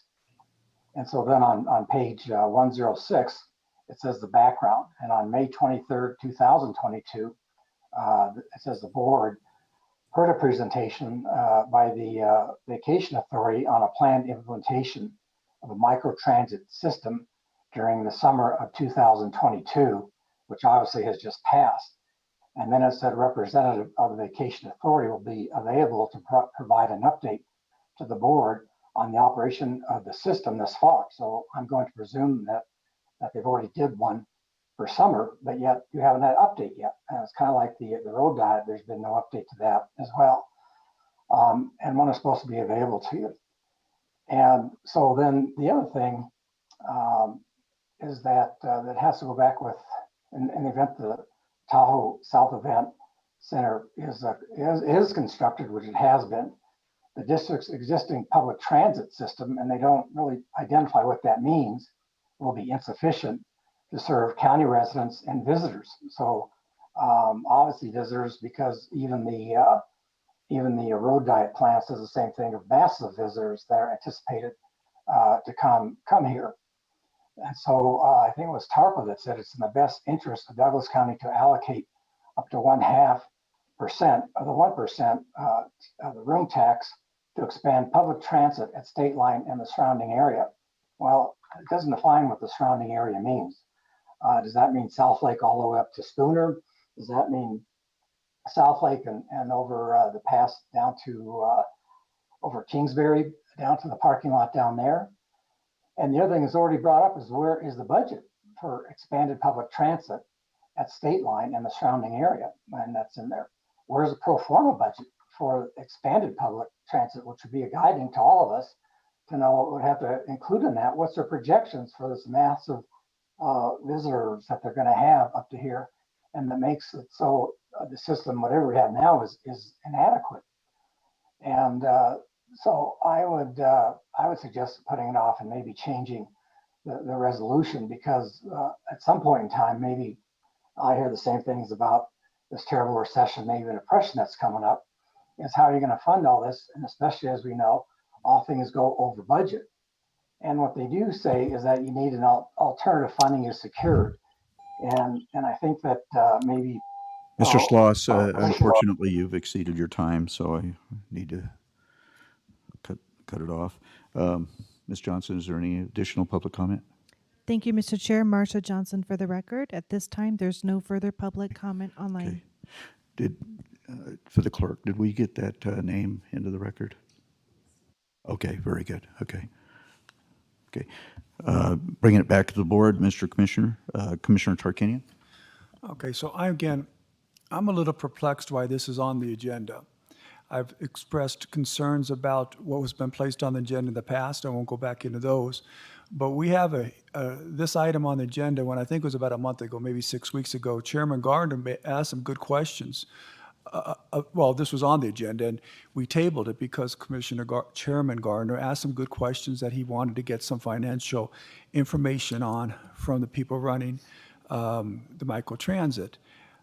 They're not here, and my understanding is he's in Europe. It's also my understanding, well, you don't have the information. So if we tabled it 6 weeks ago because we didn't have the information, why is it on the agenda now? And then secondly, if they don't need any money right now and they're not asking for any, again, why are we here going to give them some? I mean, everyone's sitting here talking about how we don't want to waste our money. We're putting too much in the event center. It's my understanding they're not asking for any money now. And I might be wrong. Maybe they said that they have it through the end of the year and they're just trying to prolong it to January. Maybe that's what they said instead of the end of the fiscal year. So I could be wrong with my other one. But if we vote on it now, you can come back after the first of the year and vote on it again. There's no double jeopardy, so that's not going to stop it. So again, I don't understand why we're discussing now. I'm not going to vote on it. If there's going to be a vote on an amount, I'm just going to abstain. Thank you. Commissioner Nosat, Commissioner Ingalls, any additional comments? Well, the idea of taking $300K that was going to be used for the bringing Highway 50 around by the casinos, and it's not going to happen. We can sorely use that money and put it towards many other projects here in the county. We have been more than generous with everything up at the lake. And people I talk to don't even want the things that are being put in and done up at the lake by the Visitors Authority. We just had people come here and spoke and say that there's travel magazines saying that there's too many people at Lake Tahoe. Don't go anyway. So at this juncture, that money should be allocated somewhere else. So I'm going to vote no. Mr. Chairman? A question I would have is the funding from January through June of next year. Is that money currently in your hands? Not your hands, but in the hands of the people who are going to use it? Zach Wadley, District Attorney's Office. Can you clarify that, Mr. Nosat? Are you talking about is the money in the county's hands in order to allocate for the second half of the fiscal year? I'm asking if Microtransit has the money in hand to run the operation through June. I can't speak for TDVA precisely. My understanding is, and maybe Mr. Cates can, and I defer to Mr. Cates. For the record, Patrick Cates, based on the letter that Mr. Feldman sent in response to this agenda item, he indicated they have funding through the end of January 2023, not through the end of the fiscal year. So my understanding is they are still in need of funding for the current fiscal year. He's All right, waiting then for I'm me to gonna- leave the board is what he's doing. Okay. What I'm going to suggest then is rather than doing the 300,000 based on a 30%, we take the 300,000 divided by 6 and then give you 5/6 of that amount.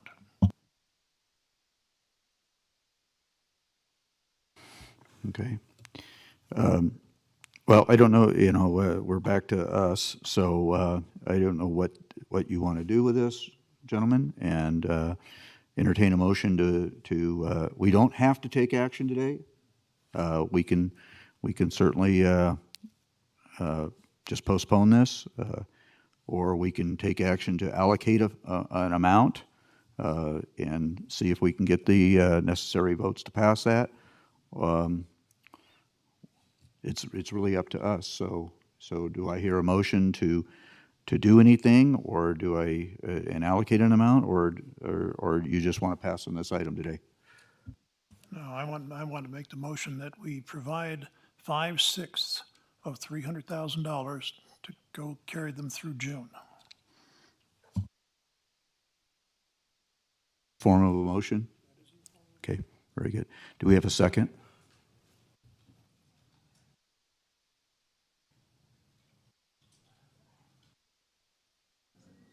Apparently not. I'll withdraw my motion. Okay, so sensing no desire out of the board to allocate funds at this time, we will close this item and move on to the next. Okay?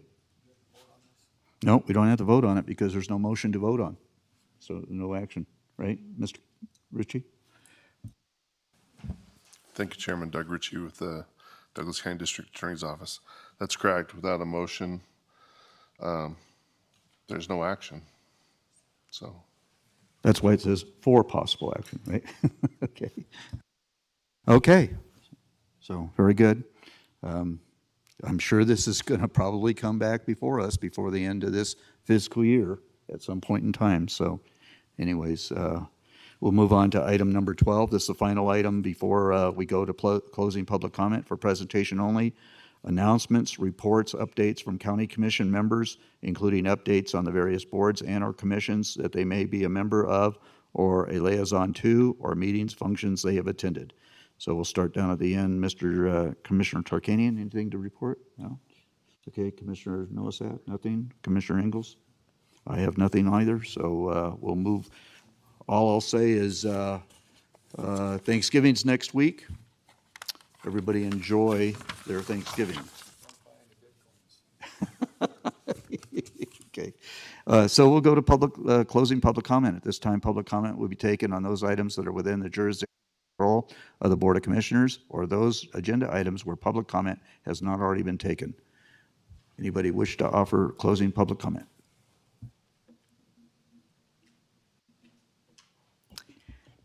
Thank you, Ellie Waller. We've had an interesting day today. A lot of it is called accountability again. I'm going to use that word frequently. Development agreements. We need to really take issue and look at what we're doing for the future. There's not much we can do with the existing agreements on both sides. Douglas County has signed them, the developers have signed them. Going forward, we need to dot I's and cross T's and make sure the county is not held accountable for some of these mistakes of the past. Today, I'm also going to read something a friend of mine wrote and addressed it to the TRPA. Cindy Gustafson, November 11th opinion piece, regional plan delivers on its promise. Is more agency greenwashing spin. The regional 2012 plan has failed by almost all measures: traffic, congestion, lake clarity, invasive species, air quality. I never read from my phone.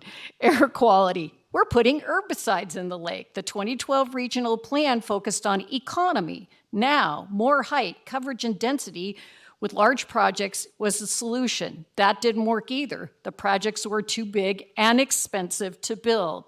Now TRPA claims that not enough has been done. TRPA's latest solution is more of the same, more density, height, and coverage. TRPA has authorized proceeding with analyzing these changes, and Placer County is working through the system on those changes. Once again, it's an early Christmas for developers. Cindy Gustafson, listen to the people that live here. Okay, following that up, it's just like what we're doing. I'm using the word accountability again. We need to start paying attention. I made a random suggestion for $1. They couldn't show up today. They're going to get another chance at that money, and I'm hoping that you stick to your guns and don't give them anything above and beyond of what our system is going to get back. I think it was phrased properly that California is benefiting, the casinos are benefiting. It's the same thing that TRPA is dishing out. They don't want to be held accountable. We can take that down the vacation home rental policy as well. They won't weigh in. They handed over the keys to the kingdom to all the local jurisdictions called area plans. We need to really step up to the plate. Thank you.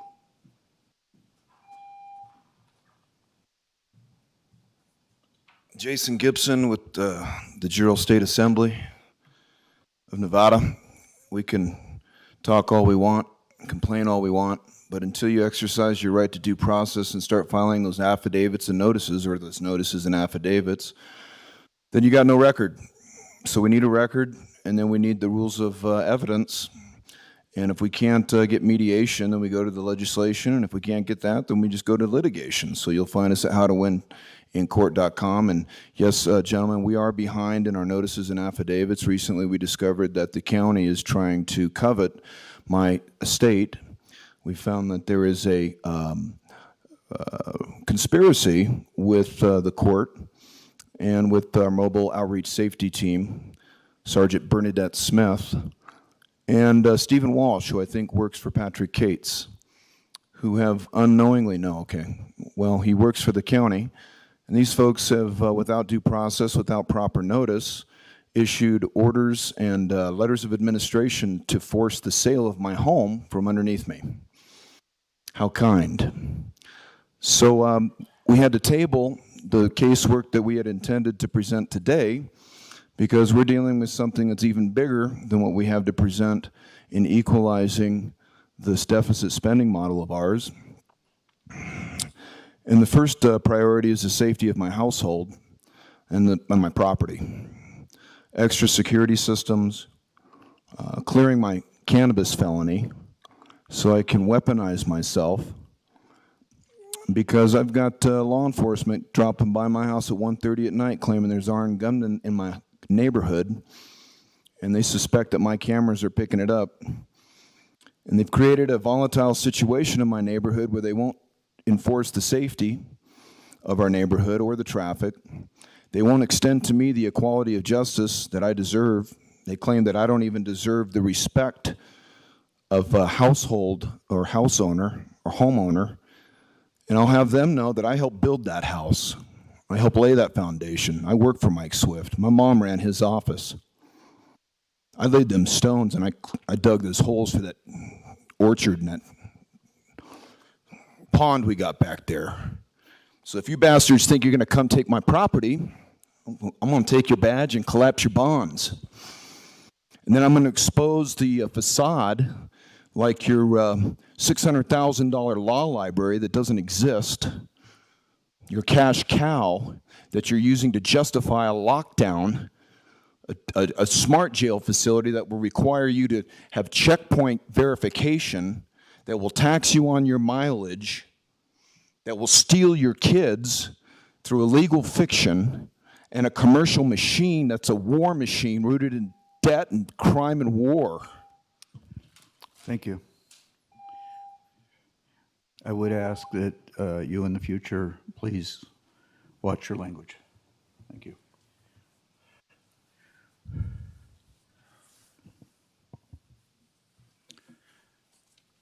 Jim Slade, speaking for myself only. I'm sorry that I forgot to mention when Mr. Carlson was still here on the Montara project that, yes, I was at the commissioners' meeting when Montara was first approved, and I'm sure I expressed any number of concerns at that time. I was also here for the First Amendment, the Second Amendment, and the Third Amendment. Speaking of roads to nowhere, which seems to be a popular talking point today, several years ago when Ranch One in Genoa subdivided some of their property along Genoa Lane, they were required to put in a bike path along their portion of Genoa Lane. But they asked to be relieved of that obligation, calling it a bike path to nowhere. And of course, the commissioners at the time relieved them of that requirement. And then just a few years later, Douglas County spent millions of dollars to build a bike and pedestrian path from Wally's to Genoa that would have intersected with the path that Ranch One was required to build. So the point is, nobody ever wants to be first when it comes to building something like that, but all developers should fulfill their obligations and not worry about when or if the county is going to do something along the way. It's all about accountability. Do we have any additional public comment here in chambers? Sensing none, Ms. Johnson, is there any public comment online? Thank you, Mr. Chair. Marcia Johnson for the record. At this time, there's no public comment online. Very good. Bring it back to the board. And at this time, since we've had our opportunities, we'll call this meeting adjourned. Thank you very much for your attendance.